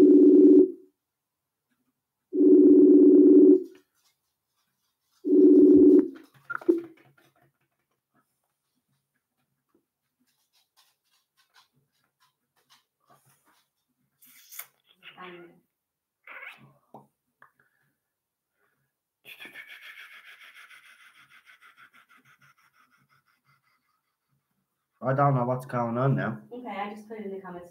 No. I actually don't know what's going on. I actually don't know. I just put in the comments that you'll call him. Do you want to move on to Steven? No, I'll give him a couple of seconds. I'm going to be fair here, right? Because, you know, he wanted to come on. Chuckzilla, if you've checked... No, I need to ring you, mate. The connection's going to be bad if I answer.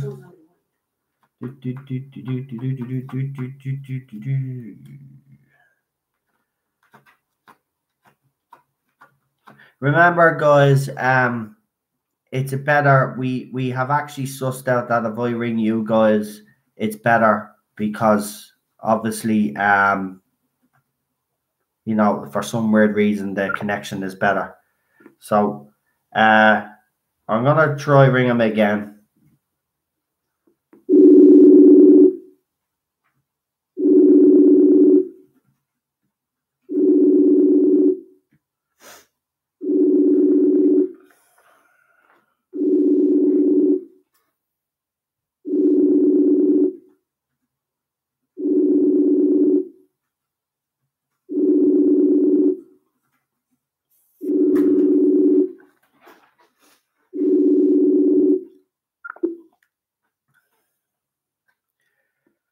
Okay, I'll just...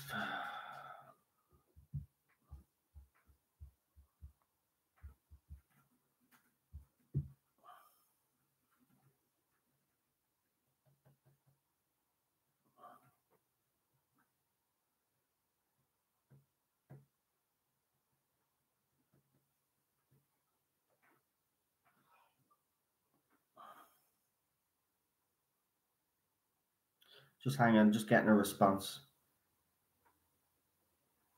Why don't you try to do your American accent? No, nobody wants to hear Oh, me. yeah, no, Bull asked about it. He wanted to hear what my Irish accent was. No, you still want to hear my American accent. Trust me. Do you need me to do my Irish accent? No, I don't need you to do your Irish accent.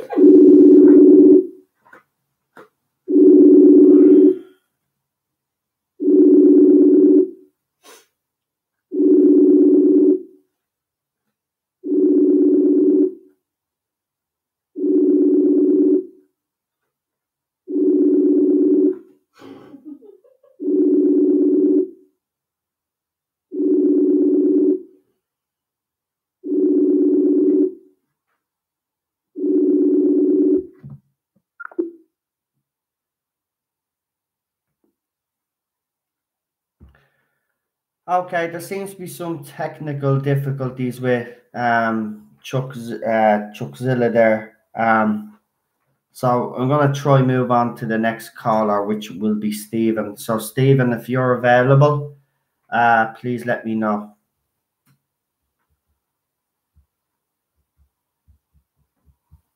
I don't know what's going on. It just keeps ringing out.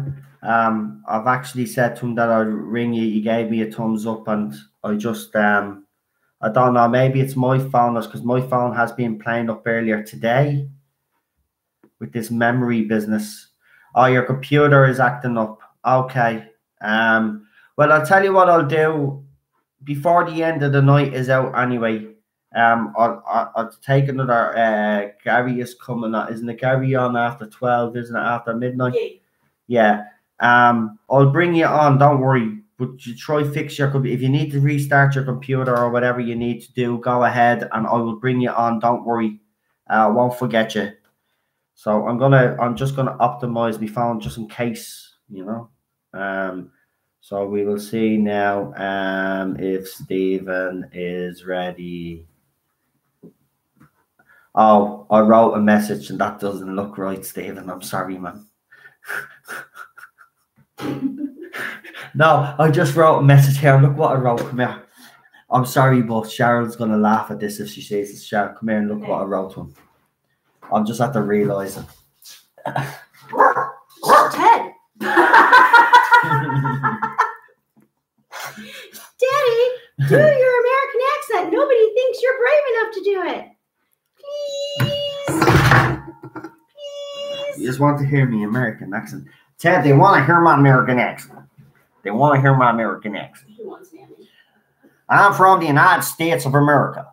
And I'm just going to tell you that I'm going to have some barbecue chicken. And I'm going to have some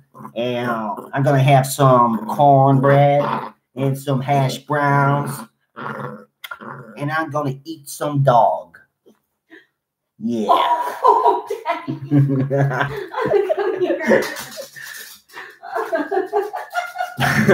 As soon as I said I'm going to eat some dog, he legs it. Neil said check your message. And Neil says, check me message. All right. I get sent.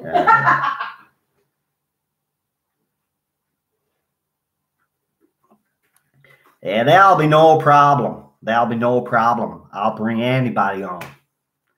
Now, I don't want to do any more American accents. I don't like Americans. Even though I'm married to one, I don't like it. Okay, they subscribe. It's a joke, obviously. I love America. Yay!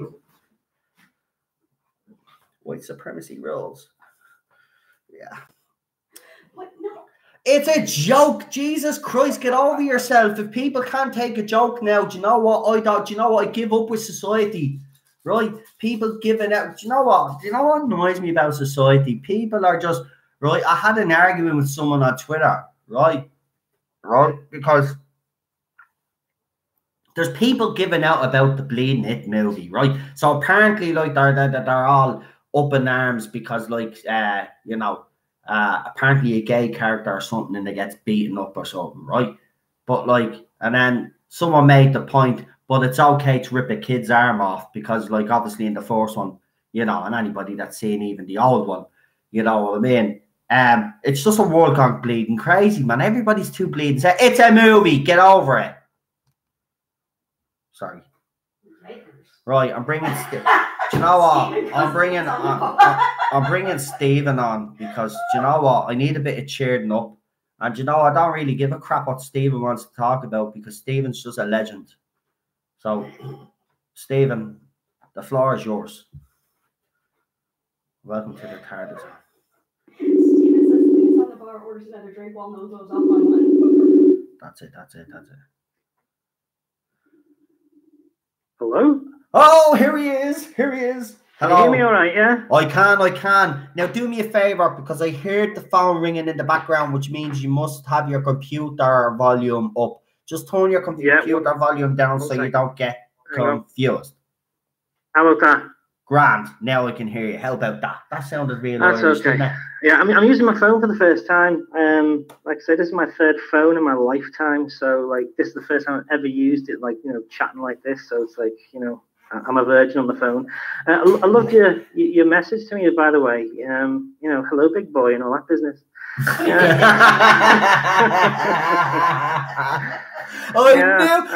know I won't say what it is. I won't say what you said. Yeah, I know. But when I looked at it, I was like, Sharon, look what I'm at the right with Steve. Yeah. Oh, look at him. Look at him go blood red. Look at his face. Oh, yeah. Go on, cover that face. Go on. That's it. Yeah.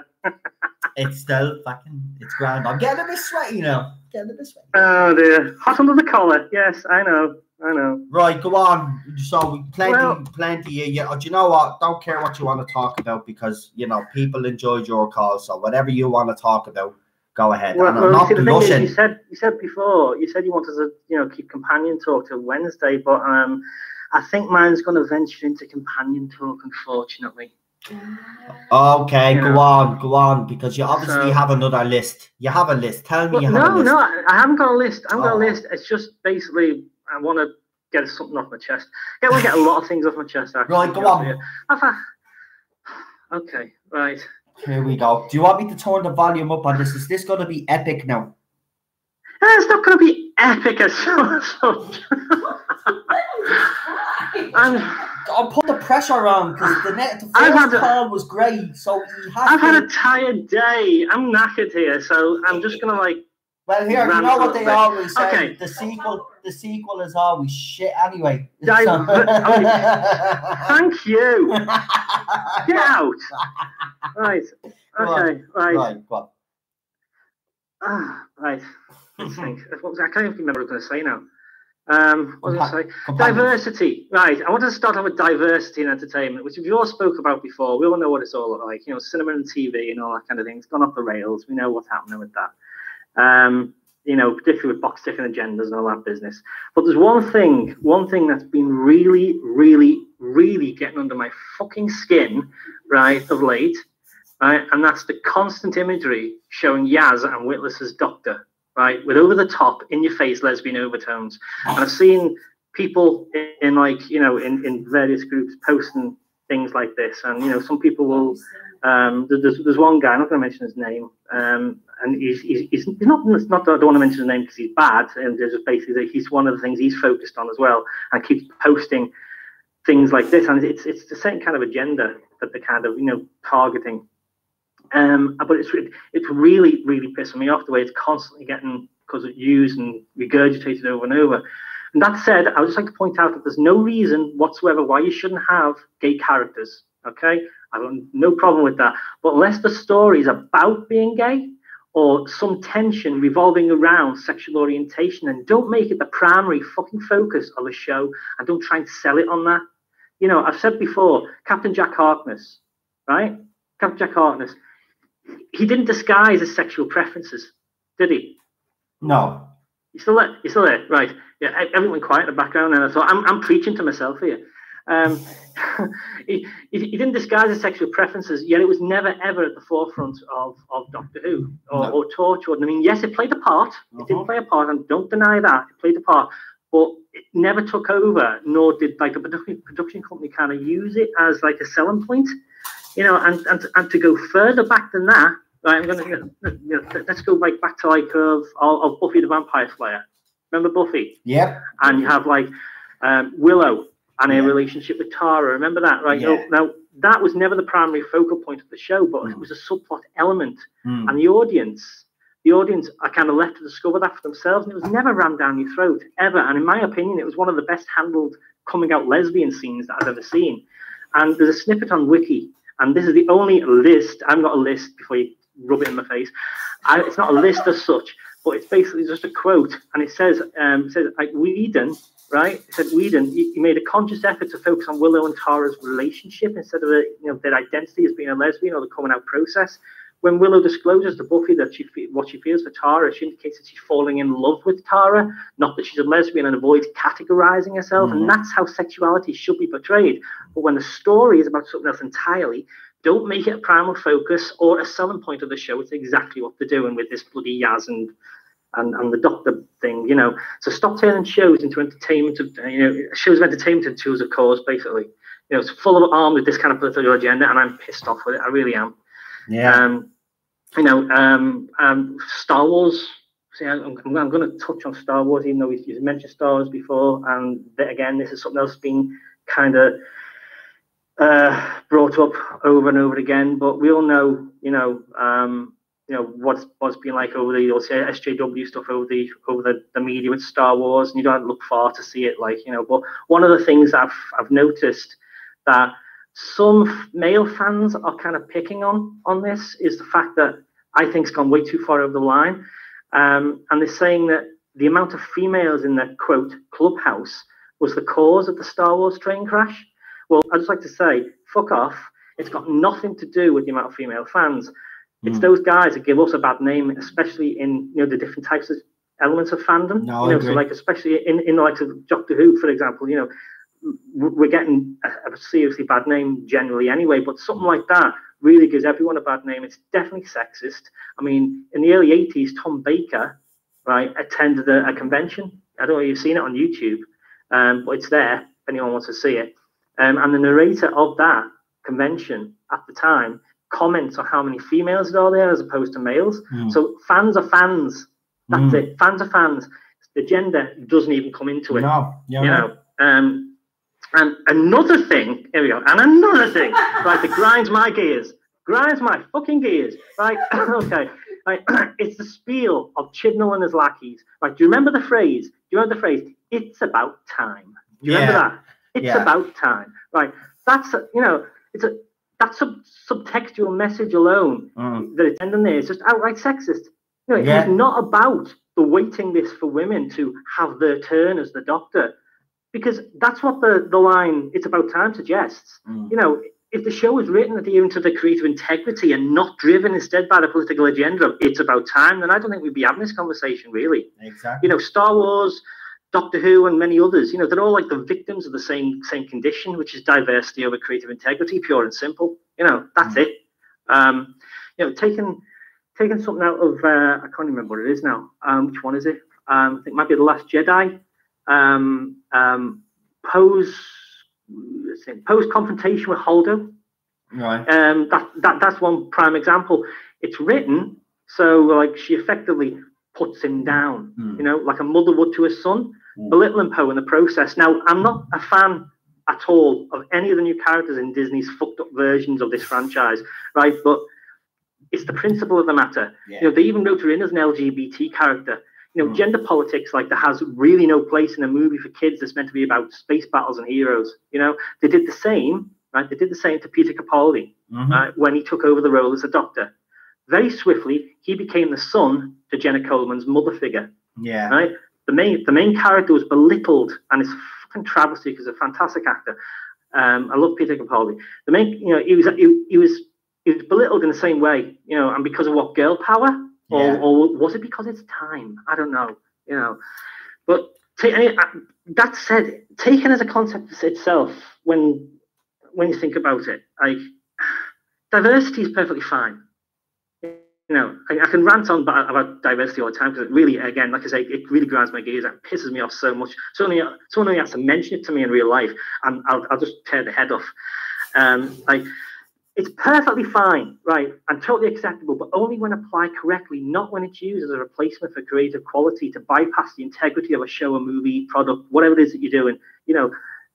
It's fine other than that.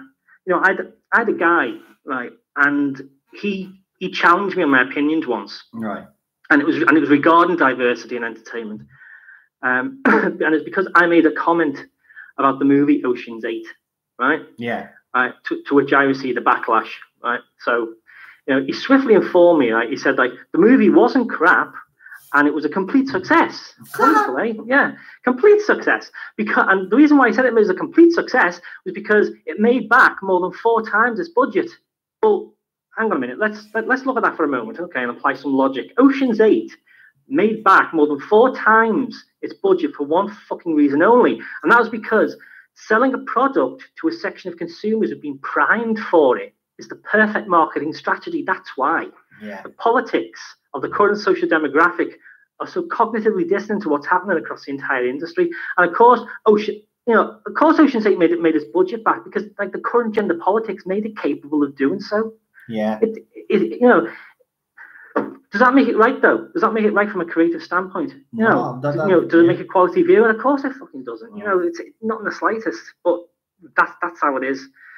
But anyway, Doomcock and Gary actually neurotic. They actually brought this up in the last live stream, and I actually posed the question: Is it just simply that we just don't have talented writers anymore, or is it the fact that they're just forgetting about writers' integrity and just going with the flow, or is it Hollywood imposing this? I think it's partly what you first said. Right. I think it's the writing, quality of the writing. Mm-hmm. But it's also the fact that the people given the hierarchy given the nod whether certain writing goes through, they're the ones doing the agenda box ticking and think, well, have we got a quota of yellow people now in this? Oh no, we haven't. I know we've got a quota of black people. No, some green people. No, all that, And if you haven't got that, then I'm sorry, it just goes out the window. As long as you can tick those boxes, then it goes through, no matter what the quality of the writing is. Like the main point that I'm making really in all my previous rants, I don't know how much simpler I can stress it really.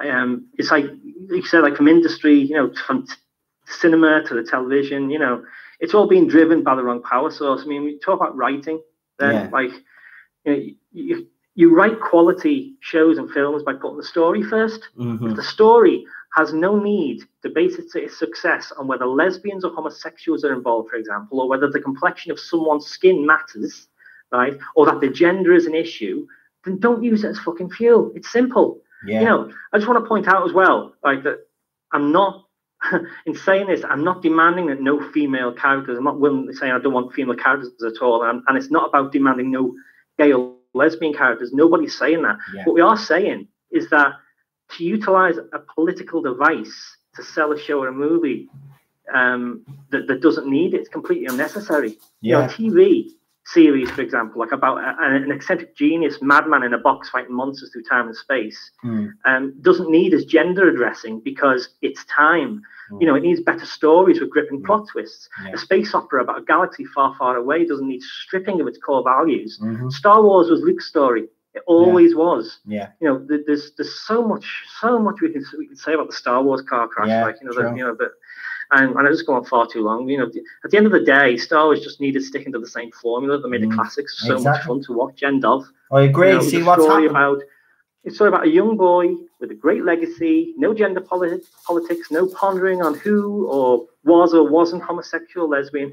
It was just straightforward sci-fi, and that's what we need to get back to. Diversity has its place. Yeah. But the SJWs of the world have screwed with it. They've really screwed it. They fucked it up the arse to the point where it's bleeding profusely now. The arse is bleeding now, and it's demanding application where it isn't necessary. It's just ridiculous. Yeah, they've done now is it's flipped now. They used to hire people and writers on talent. Now they hire people and writers on their ideology and their belief systems that fit in with what they're trying. So they become propaganda pieces. There's two sides of it. There's two sides of it as far as when I say two sides, there's it's one thing to be a social activist. Yeah. Yeah, true. It's not social justice warrior is something entirely different animal. There was a meme I saw, and it was It had a flight of stairs, and it was a perfect example. And it said, like, the social activist says something like, "Oh, look, there's no wheelchair. Let's build a ramp to help people get in." You know, where the social justice warrior says, "Let's persecute people for using the stairs and make them feel bad for having legs." You know, that's the exact.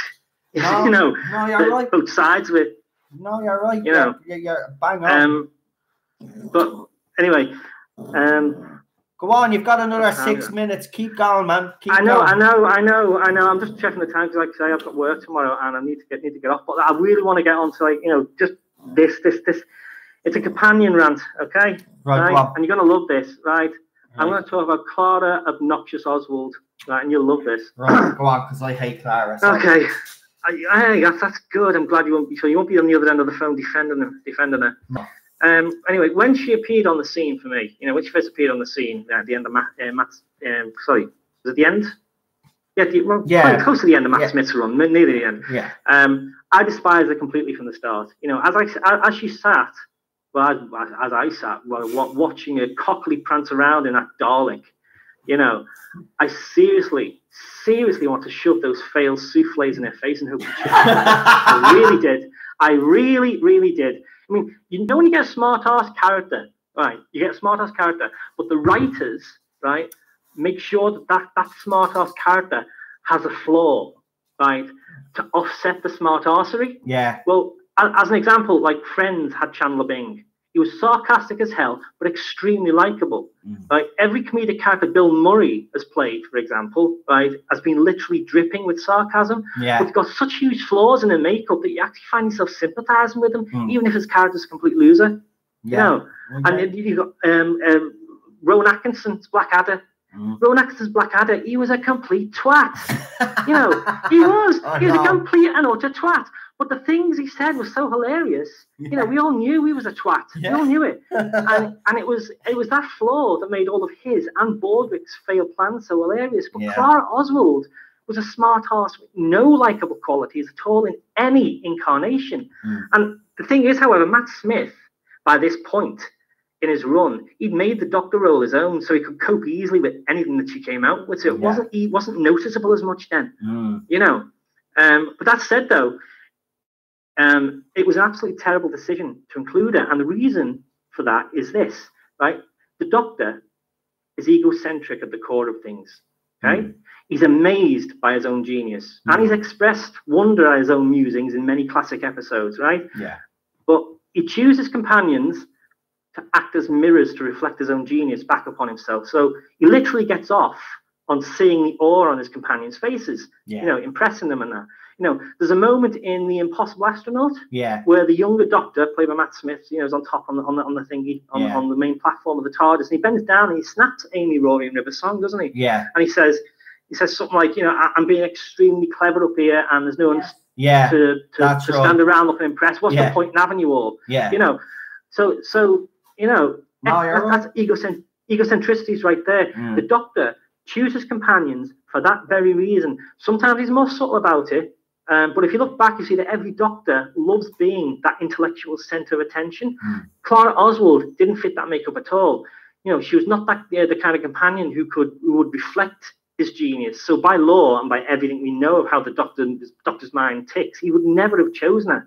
So Matt Smith leaves, and then we get the great Peter Capaldi. The problem is here, right? The writers are still writing for Matt Smith. So without Matt Smith, they seem to be given all the juicy, commanding, intelligent, and scene-stealing writing to Clara fucking Oswald. And like I said previously, like very, very swiftly, you know, he became the son to Jenna Coleman's mother figure. I've said it before, and I will say that and preach that from the rooftops. I truly believe that. You know, he was belittled by whatever the hell was going on in the writers' minds at the time. We all know the BBC were already in the final straight of their kind of end game by now, and they were setting up like the Master to become Missy for starters. They'd already made the head of unit a woman. They wanted to make the Master a woman, and eventually wanted to make the Doctor a woman. So to test out this theory, or to test this out, they threw Sherry fucking Bobbins at us, didn't they?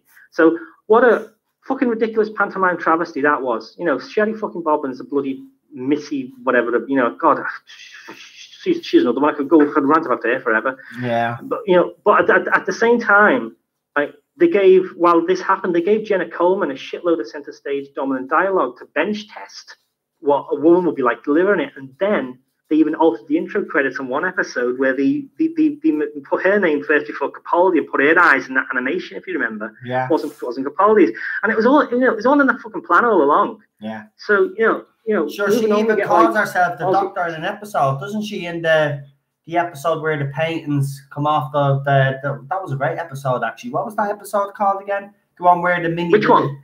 The one with the do you remember the art on the walls that comes alive? Oh yeah, I know. Yeah, where they're like it's on the back wall and it's like a nervous system, something like that. Yeah.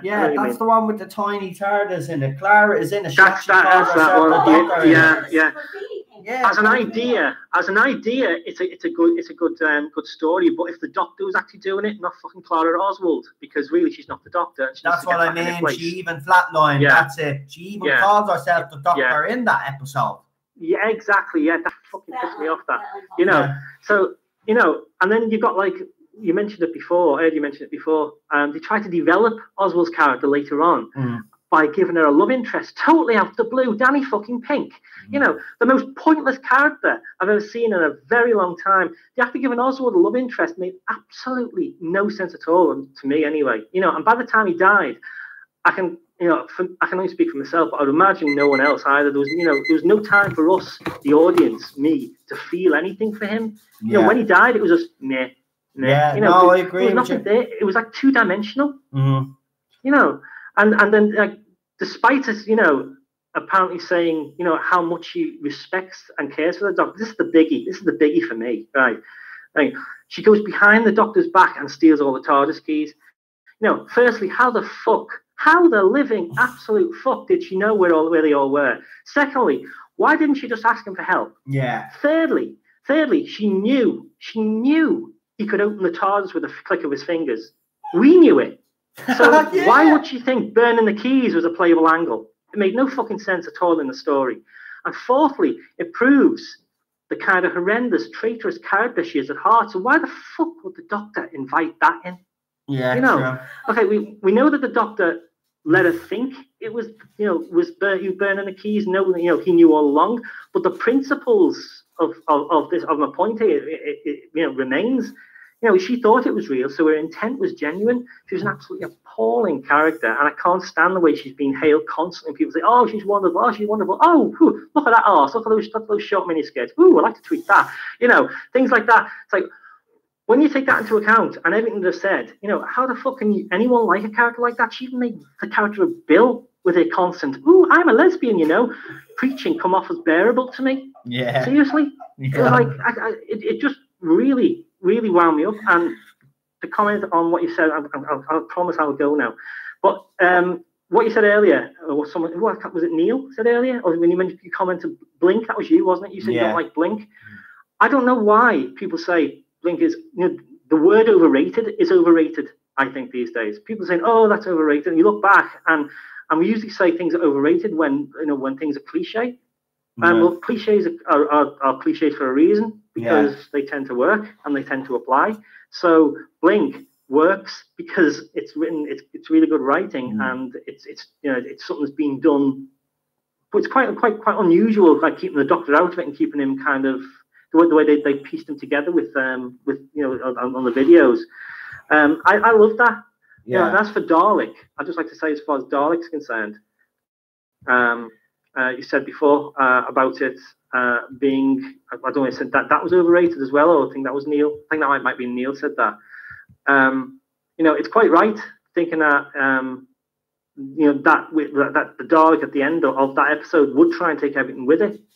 But that's only if it was still a kind of cognitive dissonant creature from Scardo, as it was during the Time War. Yeah. But it wasn't, was it? Rose's DNA awakened it. And the mechanic that they were using, the writers were using, was just juxtaposition. They were casting the Doctor with the kill mentality of a Dalek, while the Dalek developed something more human. That's the message they were trying to give. So really, that's why it had to work. So the Doctor, and the reason why the thing killed itself in the end is obviously it doesn't want to be human. Yeah. You know, and all that emotion that it feels, it doesn't want to feel that. It's got no pain. It's got no defense of that. You know, because it just wants to die because I think it's the last of its kind, and it's like you know, and that's fucking amazing as far as I'm concerned. You know, I mean, you can say, oh, it's overrated because it's not the Daleks like that we're used to, and it was only until later on they basically got to that level. But bear in mind, it's the first time anyone's seen the Dalek in years. True. You know. But anyway, I'll just mention my like, you know, you asked the question, what's your favorite episodes? I'll just mention my favorite episodes, and then I will leave you. Okay, my favorite episodes. Here we go. Okay, from William Hartnell's era, it would have to be the Time Meddler. Yeah. I think. Yeah, probably the Time Meddler. You got like the from Patrick Troughton's. It has to be the Ice Warriors. Pertwee. Pertwee's always been a problem for me. I like Pertwee, but I can never choose what one's best. Probably the Claws of Axos, I would imagine, for him. It's easy to pick one from Tom Baker's because, like I think someone said before, Genesis of the Daleks seems to be everyone's favourite, and I love that. And like you mentioned about the two wires, that's a big thing for my childhood. I remember that being like, you know, two wires getting ready to be, you know, pushed together, and I can remember standing there in the living room watching it and being in awe at the fact, is he going to kill the Daleks? Is he going to kill the Daleks? And it's, you know, it's a one big episode. But I say Genesis of the Daleks, The Ark in Space, and The Horror of Fang Rock for me for Tom. Peter Davison, The Ark of Infinity, The Sixth Doctor, The Trial of a Time Lord, and I never really wasn't a big fan of Sylvester McCoy, but if I had to pick one, it would be Ghostlight. Yeah. I think. You know. So yeah. So that's my rant for the evening, and I'm tired and I need bed, so I've got up for work tomorrow. No, bottom line, yeah. If you're available on Wednesday, I'd love to have you on. If you're available Wednesday, jolly good, yeah. Or even Friday, and we do Sundays as well. So just send me a message and let me know when you're available, and you can come on again. Yeah. Okay. Okay. Right. What's her name tonight? Thingy wasn't in tonight, was she? Yvette. No, I haven't seen Yvette tonight. Actually, actually, you know what? Thanks for reminding me. I'll text her and see if she's okay. Because actually, that's unusual. She's always here, actually. Yeah. I was expecting like either a science intro or a science outro from mine. Right, we will talk to you very, very soon, Stephen. Thanks for coming on, entertaining as usual. But, take it easy. But spot on every time. I love it, mate. Thanks for coming on. No worries. And Cheryl, stop drinking. I will. Ted, love you. See you. Good night, Stephen. Good night now. Good night, pal. And that was Stephen, everybody. Stephen. Yay. So who have I got next on my list? Jeez, we're going along quite nicely now. See that I haven't really spoke that much tonight. Chuck's gonna call you after. So yeah, I know that. So Stephen, and obviously we have sorted that out with him, and now we've got Gary, is it? Dan was first. Gary's home now though. Or is it Dan? Is Dan still here? The Spacebook still here? Oh no, he's gone. Wait, did he already come on, didn't he? I thought Did I not cross them off? I know he went off out of sequence. I think he might have left. But we'll put him on the list for Wednesday because he definitely wants to come on. So it's Gary. Last call of the night is gonna be Gary. Yeah. So we'll, I don't really. No, we had the Facebook. Oh. He came on. Remember earlier we went all out of sequence.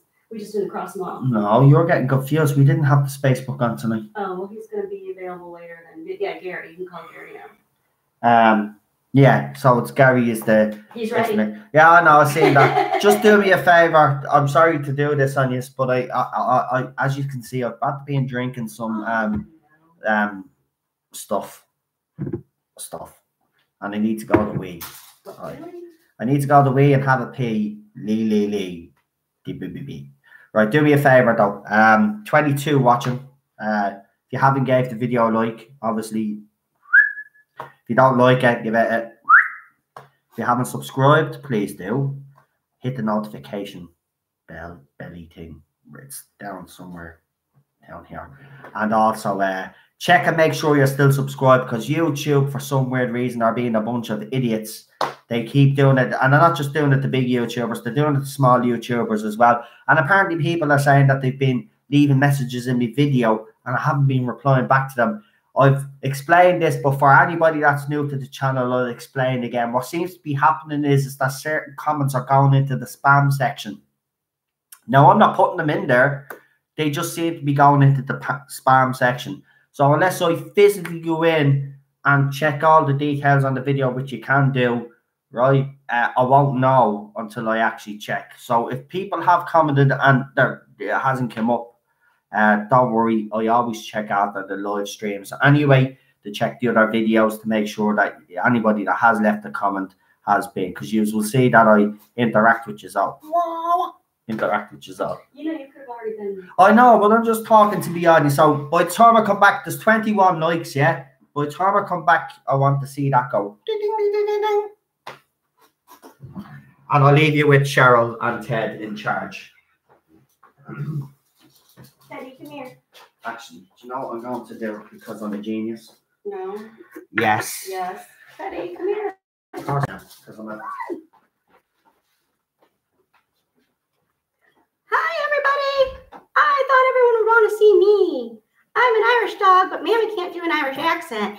And I don't like it when she talks in a squeaky voice like this. So I'm now annoyed. I'm ferocious. Why is Daddy going up? You're welcome for that, everybody. Yeah. So again, still working on my drinking game, because clearly I took way too much liberty in creating a drinking game and not being able to function. I've got an idea before I get Gary Noel's got on. an idea. Hold on. Before Gary comes on.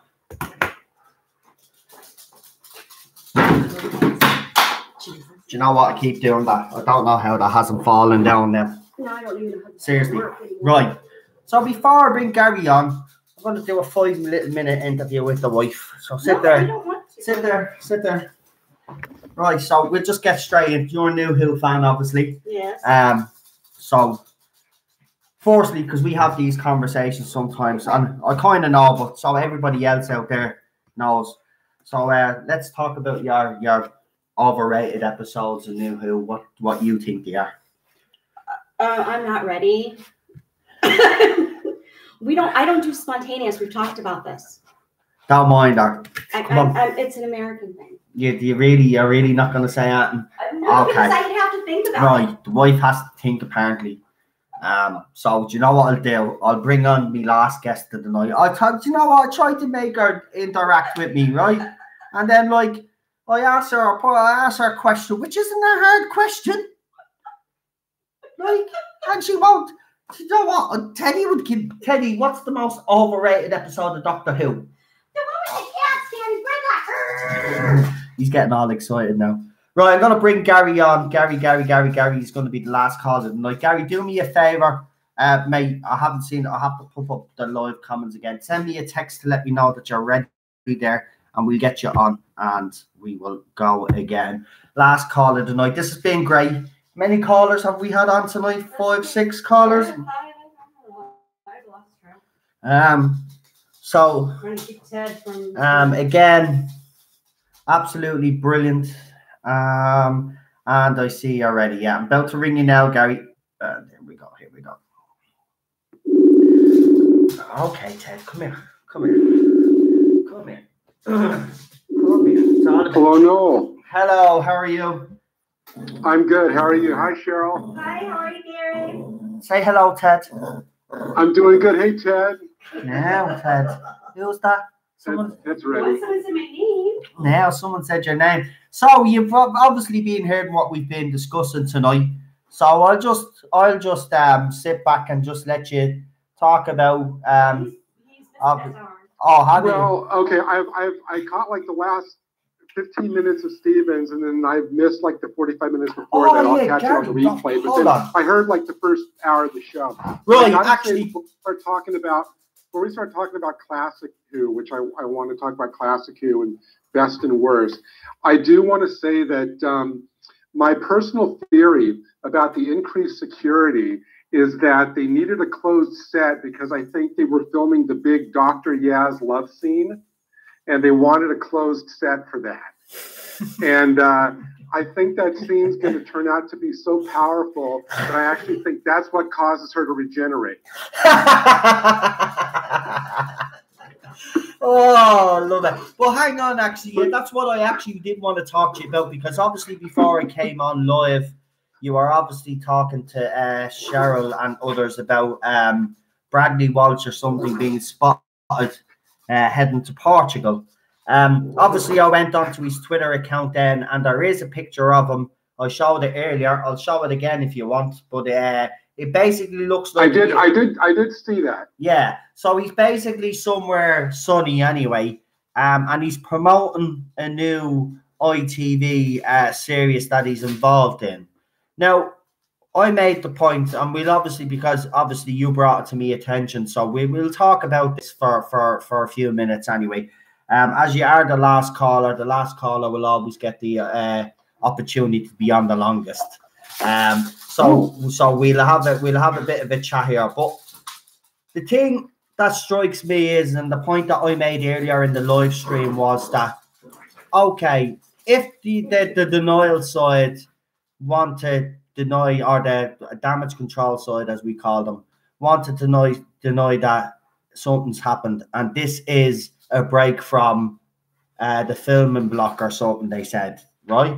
If that's the case, then yes. The question I would have to ask is then, how far behind are they actually in filming, and why hasn't BBC actually came out to say that they are, if they're not going to be able to actually release the series when they're supposed to be releasing it? Because if they are far behind and they rush this, then it's obviously, you know yourself, it's going to end up being worse than Series 11. So, I mean, what do you think about it? Because I find this whole situation now, how long has this been going on now? What, a month now? 6 weeks?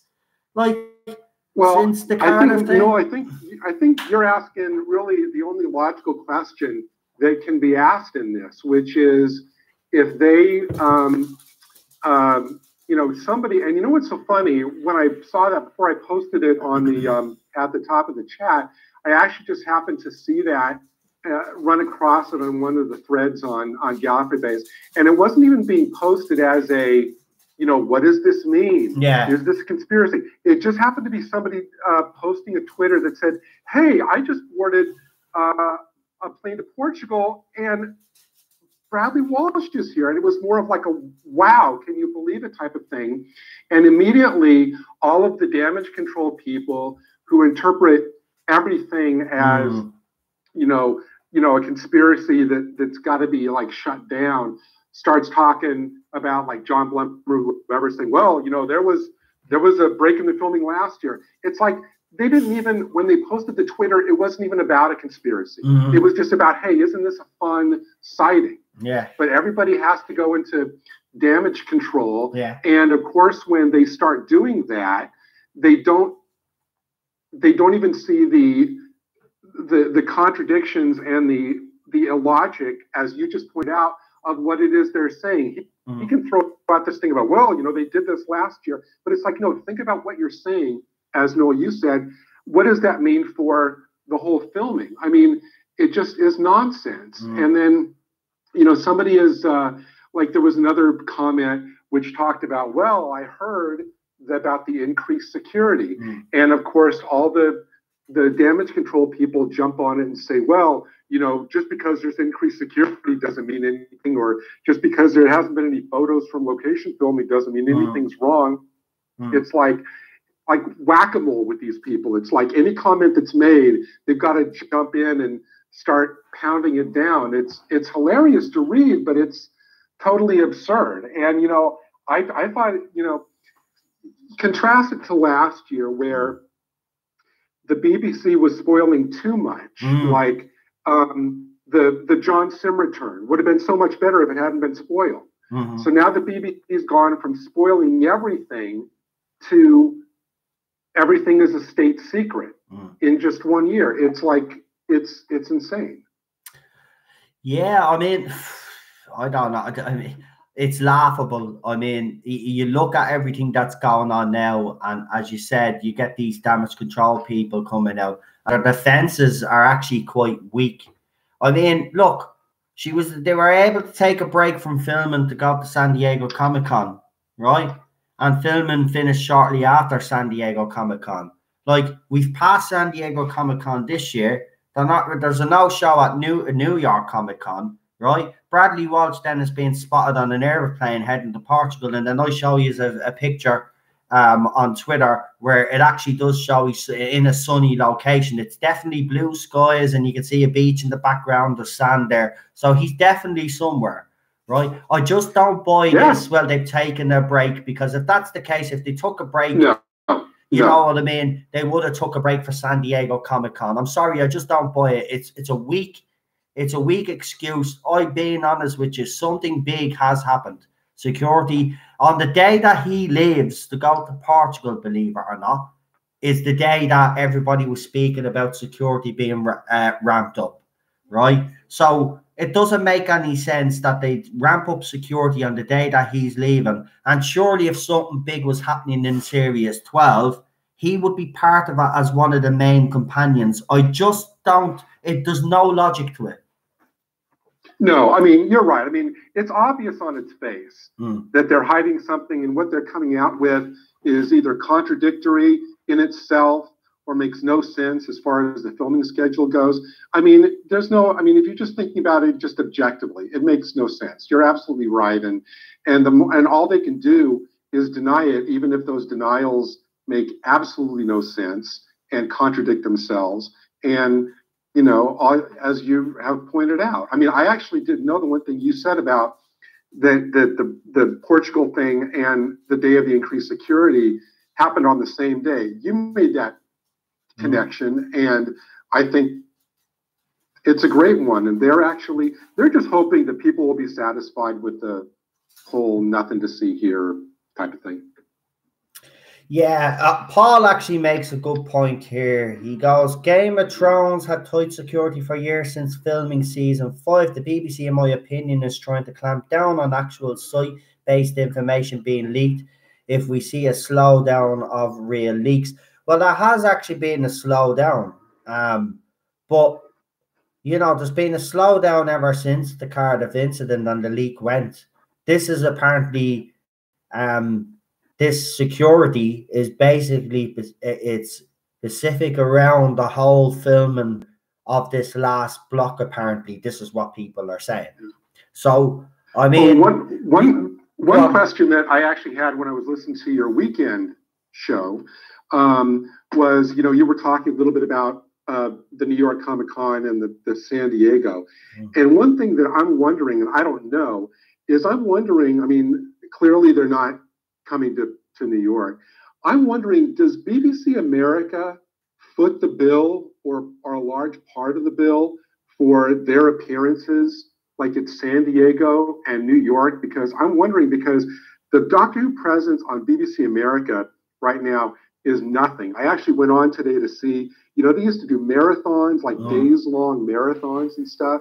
And I actually went onto their schedule now, and like the only thing that they have for Doctor Who for the next 2 weeks on BBC America, they're showing one Capaldi episode, they're showing one Matt Smith episode, and they're showing the first Jodie Whittaker episode 4 times. That's the only Doctor Who presence on BBC America. So I'm wondering, maybe it's like, if they have to foot the bill, maybe they just said, no, we're not going to pay the bill to have you guys come over for these cons. I don't know. Well, I did actually, Jordan, the leak, that was one of the things that was brought up. Apparently BBC America isn't happy, and they do have a lot of influence on what goes on in the show. and apparently this whole female doctor thing hasn't worked out. So maybe, you know, look, people can. I keep saying this about Series 11. People can praise this to the high hilt, whatever they want to do, right? For fans out there that have walked away from this show, there's a reason why they walked away, right? And you can't deny that. And at the end of the day, the show is in really serious trouble. You've got the whole thing with the merchandise that we spoke about on this channel as well. I mean, there's so much that's at the going wrong with this era. And it's not just with the merchandise and with the episodes. It's also behind the scenes. And if you actually listen to the BBC digital radio video that I actually put up, your woman that's in that, right? This is when she's addressing the latest rumours in Cardiff, the whole fallout. But she actually says that while they were filming Series 11, I think she actually slipped up, because she actually says that there was problems behind the scenes when they were filming Series 11. So again, I will ask the question, because I think that was a slip up. What were the problems behind the scenes at Series 11? Because we were not made aware as fans, and I don't actually think anybody, I could be wrong, does anybody even remember any problems that they had with filming Series 11? Because I don't remember hearing anything about any problems behind the scenes of Series 11. But go and watch that digital radio.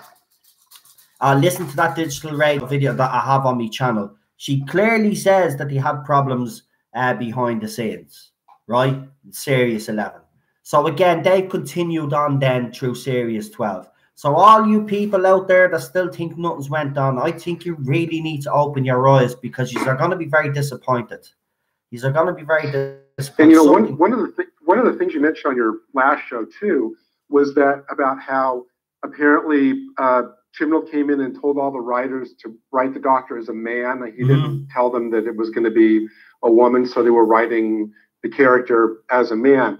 And I started thinking about that, and I started thinking about how none of the stories really talked about, you know, the gender switch in terms of how the Doctor was thinking about it, or how that affected how she reacted or related to things. And I've actually kind of concluded that, you know, especially since Chibnall originally, when he was first asked, didn't want to do it. And who knows how much they had to twist his arm to get him to do it this time. I'm actually starting to think that he actually made the Doctor a woman because he knew that that alone would insulate him from a lot of the criticisms. He knew that maybe he didn't have a lot to bring to the show, or that the writing was going to be weak. You know, you think about, compare it to Russell T Davies or Moffat coming in. You look at both of their first episodes. They basically kind of had their mission statement for what they wanted their version of the Doctor to be in their very first episode. I agree. I mean, Russell T Davies was going to be, you know, like an adventure science fiction, but it was going to be very grounded. It was going to be very relatable. A lot of the characters came through the dialogue, and that's how he wrote. And that's kind of what he wanted to bring with Doctor Who. Moffat was more kind of like the overly plotted, the timey-wimey, using time travel and those kind of big concepts and stuff. But with Chibnall, even in his whole first season, I still don't know what his vision for the show is in terms of, you know, what he, you know what I mean, in terms of what his big ideas for the show are. And so I'm thinking that just him picking Jodie Whittaker, he knew that that alone would give him, you know, a fortress of, you know, fans who would defend him to the death just because she's a woman. I mean, if he did that, it's kind of smart, I guess, but I think that, you know, because otherwise the fact that she's a woman has really nothing to do with anything as far as the show goes. No, I've actually said this on several occasions. People criticize me and say that I hate Jodie Whittaker. I don't hate the woman personally. I think she's a poor actress. But is it all her fault? And I keep saying this. No. I think Chris Chibnall has thrown her under a bus. I think if you listen to the David Tennant podcast, as I've said to people, and people really need to actually listen to that podcast, she comes across, but I said it's probably a clever ploy, but she says some startling things in that podcast, and in some instances, she comes across as quite vulnerable. she didn't realize that there was a big backlash, didn't she? Not when we were listening to it, she didn't actually realize that there was a backlash towards her doctor. She, by listening to her, she thinks everything is rosy. So BBC has lied to her. But the biggest thing for me, the biggest crime of the whole podcast is when she turns around and says she didn't realize basically how big the show actually was until the first episode dropped. Right. Now, if you say something like, no, I'm sorry, that's wrong, or you didn't know, I'm sorry, but it's been on the TV how long, Miss Whittaker? Seriously, where have you been living? In a cave? Hi, Desert brought up something interesting. What? Hi, Desert. It was interesting to me that the doctor never references her gender change. It's not like changing a tie. Exactly. The biggest change. Exactly. Yeah, the biggest change in the show's history, and they think the best thing to deal with it is to ignore it. Right? I've said this as a fan of sci-fi, and Gary will agree with me here. Oh, yeah, I'm right. Okay. Yeah, Gary will agree with me here. I know I'm all over the place. Drinking the monster. Gary will agree with me here. I don't even know what point I was trying to make now. Oh yeah, we love sci-fi, right? So if you're gonna make a change like that, right? For example, a fan actually came up with a theory of how Jodie Whittaker came to be, right? And I actually think to a certain extent it's a bit of a stretch, but at least it's better than anything that Chibnall could come up with. So he basically said, you know, the character Heather that was in the pilot, and then she was in the last episode, and she bleeding brought Bill back to life. Right. The water girl, right? So basically, his theory is that some of that substance or some of Heather got into the Doctor's regeneration somehow, right, and made changes, and then the Doctor became a female, and that's it. I know it's a bit of a far stretch. I'm not explaining it well, but something that Heather done basically changes the regeneration, and that's why the Doctor then becomes a female. Now, is that better than what Chibnall has done? Yes, better than that, and he just ignored he hasn't it. done anything. Exactly, he ignored it. He ignored it. That still annoys me. That whole scene is just ridiculous anyway. Bleeding. Well, as far as one last thing about Jodie not being high, is it even possible to be alive in the UK for the last however many years and not be, even if you don't watch it, not be aware how big Doctor Who as a show is? That even possible? I don't know. I don't think that's possible not to know. Well, she did make a statement, didn't she? That when she was a little girl, she was always in the corner. So maybe she was such a ball brat that she actually didn't get a chance to watch TV because she was getting into trouble all the time.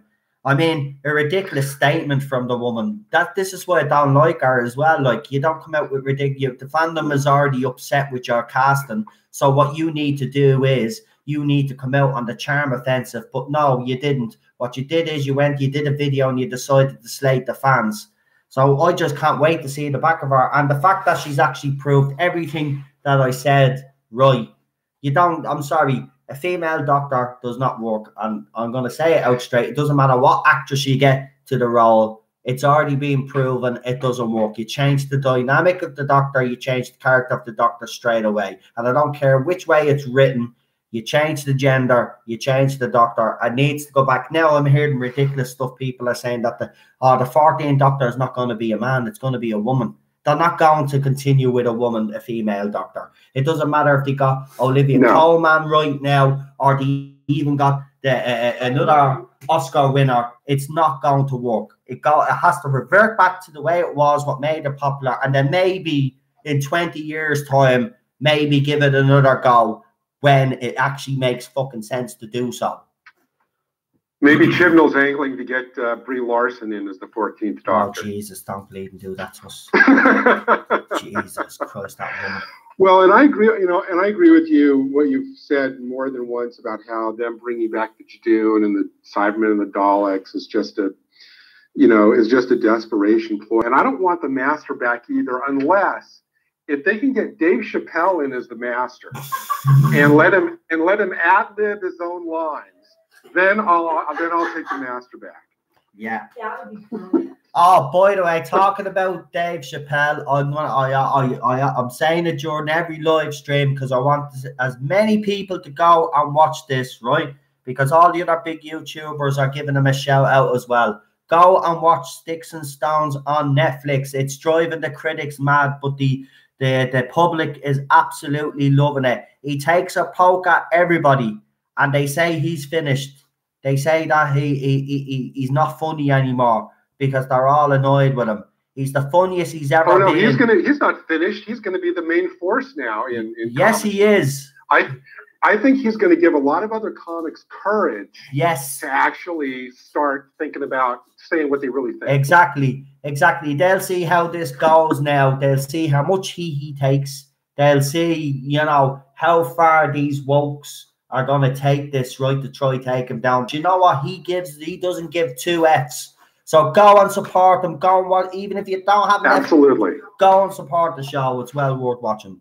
Well worth watching. I'm gonna absolutely. Right, just go. So let me, if we could, can we hop to classic Doctor Who? Go ahead. You got plenty of time. Go ahead. We're sure. Okay, I want to get on to. I know you've been asking people about their underrated and overrated and the ones they love. Yeah. Now, I actually think that, well, for me, my kind of Doctor Who comfort food is the Pertwee era and the Hinchcliffe era of Tom Baker. That's kind of my go-to Doctor Who comfort food.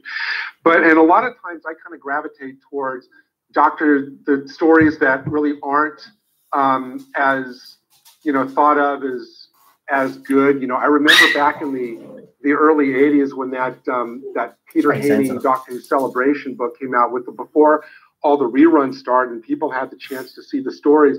The books like that kind of made, everybody kind of took what was said in books like that as like the gospel of what was good and what wasn't good. And so many really good stories got kind of shafted just because they happen to be kind of badly reviewed in that book. And they're actually really, really great. Now, as far as I'll kind of quickly slide through a lot of them. As far as Hartnell goes, I kind of favor the historical stuff. I think like the Aztecs, the Reign of Terror, the Romans. That's where not only the show but Hartnell himself really soar. I love an underrated one. I think is the Ark, which is a really good story. Great concept with Stephen, and Stephen, I think, is an underrated companion. I think he really, in the really chaotic third season of the show, he really kind of held the show together, and he provided the glue to all those stories. So I think Stephen's a really great companion. For the second Doctor, underrated stories, I think the Underwater Menace is good. Yeah. I like the Moon Base. I'm a huge Ben and Polly fan. I think Ben and Polly doesn't get enough love. Yeah. So I like Polly. My favorites of the Troughton, I think, would be Enemy of the World and The Invasion, I think. I'm not mentioning War Games because that's classic, but everybody mentions that. So for Pertwee, my all-time favorite story is Inferno. It's never been topped. I love The Mind of Evil, which is the only other story that was written by I think Don Houghton, the guy who wrote Inferno. Those are the only 2 stories he wrote. Mind of Evil is a great master story. It's a great unit story. Yeah.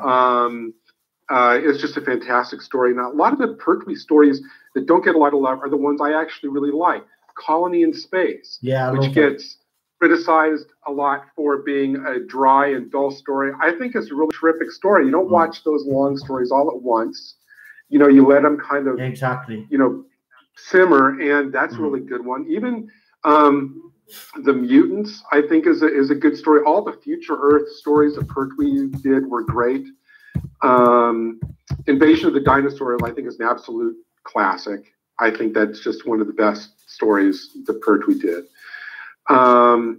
Getting on to Tom Baker, I think my favorite Doctor is Pertwee, but my favorite Doctor team is Harry, Sarah, and the Doctor. I think those first 6 stories with those 3 is absolute perfection. I agree. I love Harry. And you know, yeah, even Revenge of the Cybermen I thought was great because Harry was in it. Yeah. Seeds of Doom is great. Everybody mentions Horror Thing, Rock.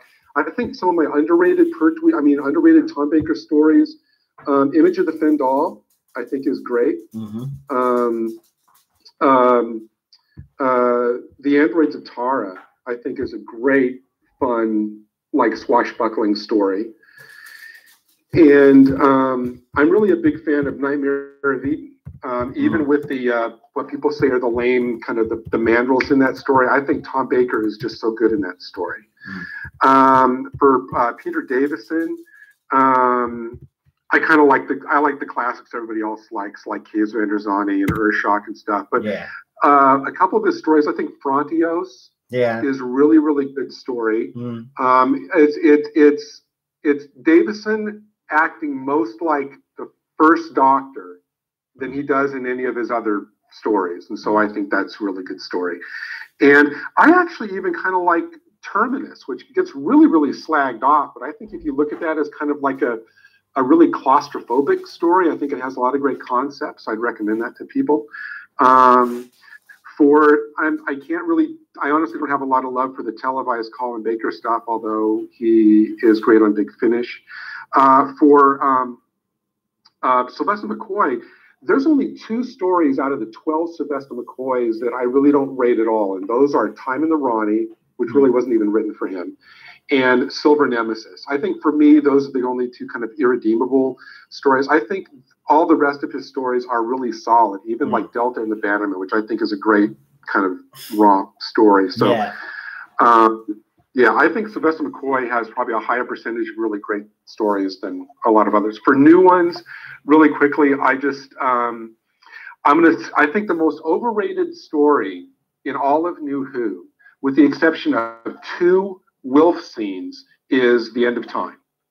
I think that is just kind of a bloated, overblown, kind of out of control monstrosity of a story, with the exception of the 2 Wilf scenes and maybe the last like 10 minutes. I agree. With the exception of the companion revisits, the rest of that story is just like a mess.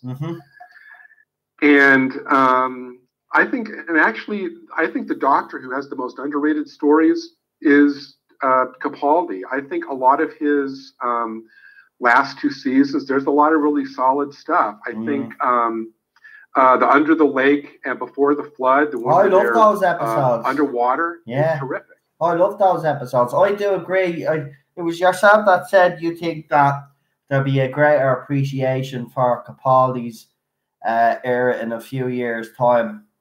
Was that you that said that, wasn't it? I do. I think that there's going to be at some point a major reevaluation of Capaldi. I agree with you, because I seem to be getting more drop. If I'm watching Doctor Who again now, even though I'm in the middle of a classic run, obviously, but if I'm watching New Who again, I always go back to Peter's era. For some weird reason, he's the Doctor. Even though I love Matt Smith, even though, you know, I like David Tennant's era and I like Christopher Eccleston, I always go back to Peter. For some weird reason, he's the one that I go to all the time. I seriously, I wish he was still the Doctor. He shouldn't even be gone. We shouldn't even be talking about the abomination that's happened now. We should be celebrating the golden years of Doctor Who. That's what Peter Capaldi was supposed to be. This was supposed to be the golden age. We had got the right actor at the right time. Well, maybe at the wrong time. I kind of said that in another stream. Maybe it was the wrong time for him. But this was supposed to be the golden age of Doctor Who. And thanks, Moffat. You know, you have to give Moffat all the criticism here, because, you know, you messed it up, mate. No, right. You're right. But, I mean, just as a lot of the classic era gets reevaluated, I mean, as more and more of the Hartnell and Troughton stories were found, they underwent a reevaluation. I think there was a time in the 90s where Pertwee was kind of slagged off a little bit, and now I think, you know, people are finding that his era is a great one. So I think a lot of the Doctors do kind of at certain points undergo kind of a reevaluation. I think that it's a little bit too soon for Capaldi, but I'm absolutely sure it's coming. I think that the dynamic between Capaldi and Bill and Nardole in the last season, I actually think worked really well. All the scenes with him teaching at the college. Yeah. I mean, I got to tell you, I think I would hawk every single thing I have if I could buy a ticket for one of Capaldi's lectures. Yeah. In that college audience. Yeah, I agree. I mean, those were just brilliant. Yeah, I love the start of the. I have to admit, season 10 or series 10 gets a bit of stick, but I actually love that whole college thing when he meets Bill for the first time and stuff, and he kind of insults her straight away, like when he when she's sitting down asking why she's here, you know, and he gives her an offhand line or something, and she takes it the wrong way. I actually, seriously, people criticize Series 10, but I have a soft spot for it. And I know it's got PC crap in it, right? And I know people criticize me, but I agree. You've got to look at the stories they were trying to tell in his era. You've got to really try get that out of your head. See, what's happened is now is people like us on this side, we're so open and aware of what they're doing with TV shows that we can't put it in the back of our minds. And if we did, I actually agree. I think Peter Capaldi's era in about 4 or 5 years from now will be looked at in a completely different light. Especially next to what came after. Trust me, it's going to be golden. Seriously, it is. It's going to be golden. But this was supposed to be the golden age with Capaldi, and it annoys me because we all know deep down that he'd still be playing the Doctor if he wasn't pushed. And I'm going to say it, he was pushed. And anybody believes that he left of his own volition, I'm sorry. 3 weeks before, before he had said that he was looking forward to working with Chris Chibnall, and then 3 weeks later he goes into a radio studio, breaks down crying, tells everybody he's leaving, and you all think he left of his own volition. Well, I think one of the things I think that hurt season 10, and I totally agree with you in your estimation of season 10. I think one of the things that hurt it was because they'd already announced that he was leaving. And of course, the minute any doctor announces they're leaving, everybody immediately sets their sights only on what's coming after, and you lose the ability to enjoy what you have at that point. I agree. And so I think there was a lot of great episodes. I think the Knock Knock, the one with, I'm blanking on him, the actor who plays Poirot, who was in Knock Knock. I think he was that was a great episode. Oxygen, where they go into space with the kind of zombie astronauts, was terrific. The Ice Warriors episode in season 10 was terrific. I actually honestly thought that the only thing that really, where the last season kind of stumbled, and I think this was kind of overambition on Moffat's part, that three-parter, the three-parter didn't really work as well as it did. I think it had a good premise. I just don't think that it was able to carry so except for that kind of like that little hole in the middle of the season, I think everything around it is really good. Yeah, no, I don't know if you agree with what I was saying about what happens when you announce a new doctor or not, but that's kind of why I think people just kind of didn't have any, time for season 10. No, you're spot on. I agree. I mean, I do think that Series 10 did suffer because of that 3-part arc. It started again with Moffat. It actually started off well, like it always does. Always starts off well. Then there's a bit of lull in the middle, and then he tries to be all spectacular near the end, and it just falls flat. And when he keeps it simple, like he did with Blink, like he did with other episodes that he has written when he wasn't showrunner, you could see his talent. As soon as he became showrunner and he started getting praise off people, he started believing his own hype, and then thought he was this god and he could play God with the show.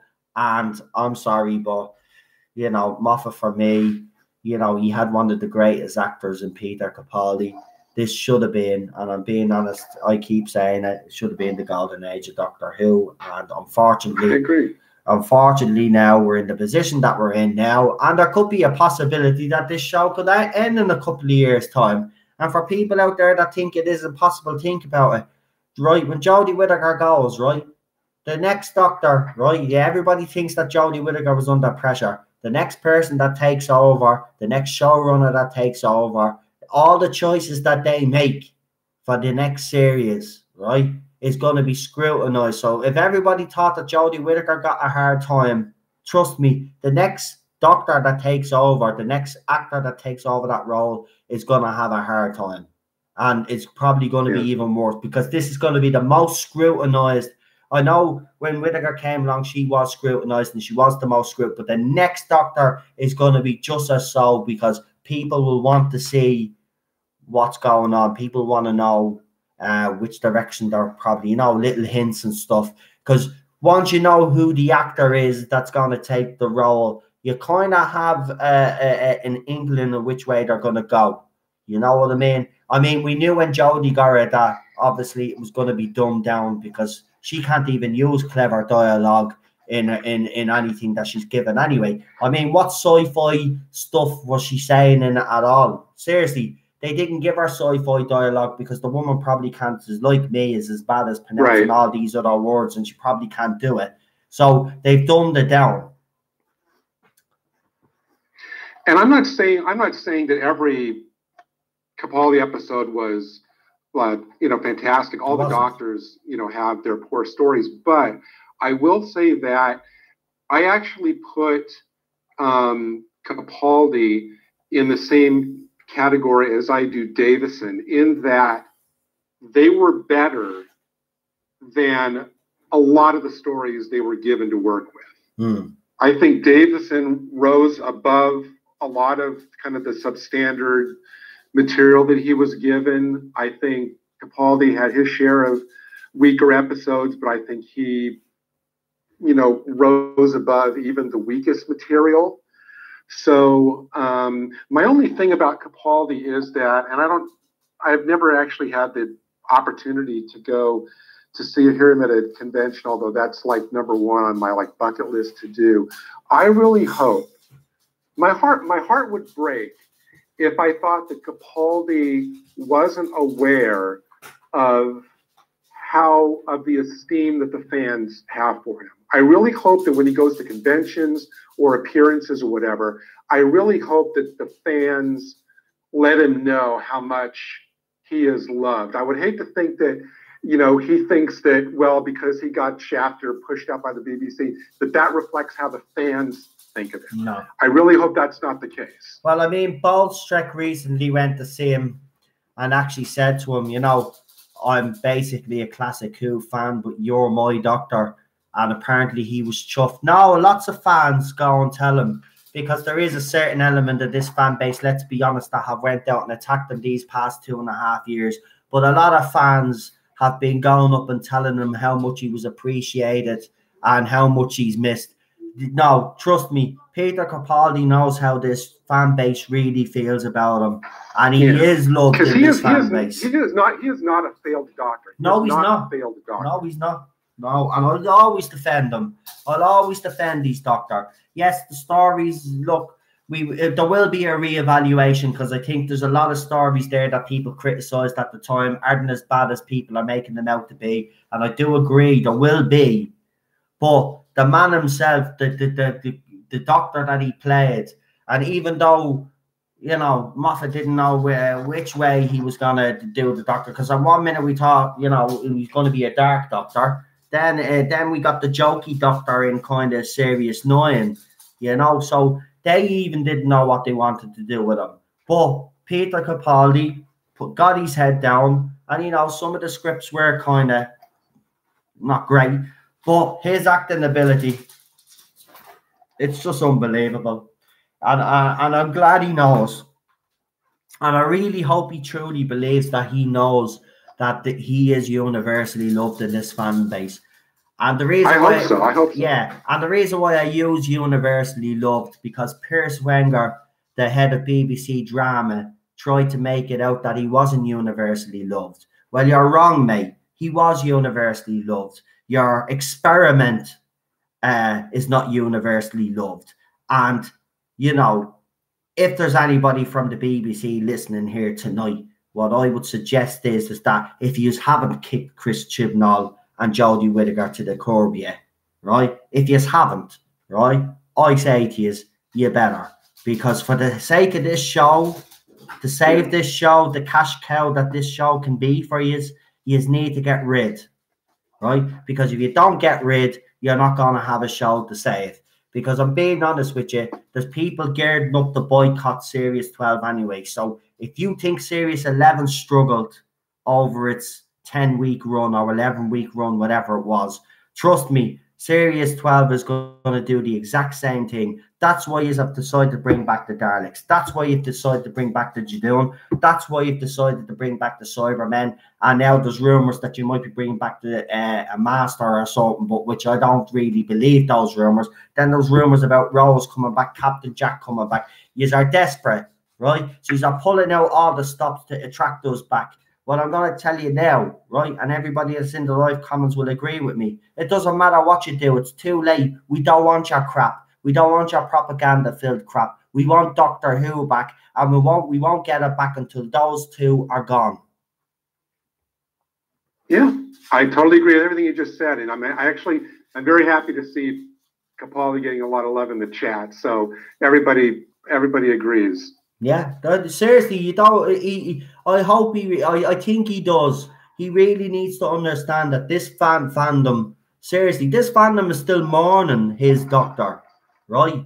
We miss his Doctor. Yes. We say he's the last Doctor because we truly believe that he was the last Doctor until the BBC get their bleeding act together and do the right bloody thing. He was our final Doctor, and you know what? I keep saying I'd love to meet the man because I'd love to be one of those people that goes up to him to say, "Listen, you are universally loved. Always remember, you're our Doctor." I'm not kidding. That is like my number one item on my bucket list. Is I have to do what you just said. I have to kind of go up to him and you know. Let him know. Just kind of say something along the lines of what you said. Not because I don't think anybody else is saying it, just because I just have so much love for the guy. Yeah. I just love everything about him. His attitude towards fans goes out of his way. His performances, his acting ability, it's top notch. There's nothing, you know what I mean? I don't get these other fans that were slating him, you know, having a go at him even when he was the Doctor. Well, you clearly don't understand the mechanics of the Doctor because he played the Doctor the way the Doctor should be played. He understood and he understands the role because he was a genuine fan of the show. So he watched it as a kid. He knows how the Doctor needed to be played. And he obviously would have done what Jodie Whittaker didn't even attempt to do, which was he would have done the research, even though he was a fan of the show. He still would have done the research to see how the others played the role. So he could put his take on it, so he could stand out different to the rest of them. Jodie Whittaker blends in. She's a cross between a Matt Smith and a David Tennant poor cosplay version. That's all she is. She's not even, you know what, when I hear people say she's a talented actress, I don't know where you see the talent. I really don't. Well, the thing that all doctors should have, even if they're going to be an intense doctor like Capaldi, all the doctors at some point need to have charm and charisma. Mm-hmm. And she's kind of like a charisma black hole. Yeah. She doesn't have, you know, anything like that. But I will say one last thing about, and then I'll let you go, about Capaldi, is that just a couple weeks ago when that Suicide Squad news hit, I saw a new picture of him at, because he had kind of like the very short hair as he was going in for the role. He was at a children's hospital talking to a young fan sitting at a table, and I just thought, you know, and your heart bursts every time I see pictures of like when he does that, because he does it all the time, and I'm thinking, you know, there you go. That says so much about him as a fan of the show and just as a man that he carries that legacy on, just kind of like Tom Baker used to do back in the day. But that right there alone says everything you need to know about Peter Capaldi. Yeah, exactly. And you know what? We'll leave it on that note, such a positive note on Capaldi, because we could, I'm being honest, I could sit here all night and actually do a 3-hour live stream just on Capaldi, because there's so much, you know, there's so much I need to say about his era, because I think he does need to be still, which is sad. But the fact that we still have to go out and defend his doctor when, you know, when we shouldn't really have to, because his doctor was great. His portrayal of the doctor was up there, in my opinion. I even said it, up there with Tom Baker and John Pertwee. I agree. So, you know, again, stories, unfortunately, but you know, yeah. Well, that's all I really have to say about that. So I'll just, yeah, if I'll put you down on the list, obviously, if you'd like to come on again. Would after midnight suit you? After midnight probably be the best. Yeah. No, Cheryl already told me. Sorry, I'm a tick. It's or you know, if you decide to do a weekend show, anytime on the weekends for sure. But no, absolutely, I love coming on. Oh yeah, well I'm on Friday, right? So I'm on forgot to tell you, so I'll tell you all now while you're here, and then I'll finish up. So I'm on Mondays, Wednesdays, Fridays, and now Sundays. So fantastic. Yeah. So Sundays though, Sunday stream is a bit earlier. Sunday stream is from 9 to 12. Just to accommodate a few people that actually need to get up early on a Monday morning. I know it's only an hour, but Yvette has just popped in just as we're about to finish the stream. You just woke up. Okay, well, I'll let you go. So, Noel, I'll say good night to you and good night to Cheryl. Thanks a lot. Gary. Good night, Gary. Nice having you on as usual. Great points of as usual. And as I said, I have you down on the permanent list anyway, okay? Okay, be well. Talk to you soon. You too. Good night. Good night. God bless. Now, that was Gary. Right, folks. So that is it for the night. I hope you have enjoyed all the phone calls. But before I go, because you know me, I can't never just say good night straight away. But you know the way is we're all talking about, and I actually had this prepared last night, so it's actually weird that someone brought it up in the comments. In the call. So another reason we're talking about you know, these Doctor Who fans that ship, you know, the Doctor and Yaz and stuff. Well, quite interestingly, and I have it ready to go. Well, I don't have it ready to go. I have to put the music to it. But I actually have a video where I'm actually going to show you some of this art that these people actually create. So after that, well, it'll be about a couple of hours later. But I will have a video up to show you this kind of art. I was supposed to put it up last night, so I'm going to put it up anyway because someone brought it up. Now listen, right? I know some of you will have very strong comments on the video, right? But just keep it civil, right? Because I know some of you are going to see these images and some of you are going to freak out. There's one in particular that actually freaked me out. It's not that, look at. I say it in the video, right? Doctor Who is a sci-fi show. It's not a sex education show, and it's not a gender issue show, right? If you want to have those type of things, we'll go and have programs about that. Doctor Who is supposed to entertain, and it's a sci-fi show. So that's the point I'm making this video as well. Obviously, then I'll ask you to comment, leave a comment and stuff like that. So that's what's coming later. So I'm going to leave it at, right, listen, folks, thanks for joining me. If you haven't liked the live stream, please do. Obviously, if you haven't subscribed, you know what to do, man. Notification, like button, blah, blah, blah, blah. Make sure you have all subscribed, and I will talk to you all on, what's a Monday now, isn't it? So I'll talk to you all on Wednesday, unless something breaks. And, you know, it's Doctor Who now, so anything could happen, you know. Chris Chibnall might be back off his holidays or something. Someone might put a photograph up of him or something in drag. You never know. You never know what happened with this current thing. Right, good night. God bless. Talk to you all Wednesday. It's been a pleasure. By the way, all great calls tonight as usual.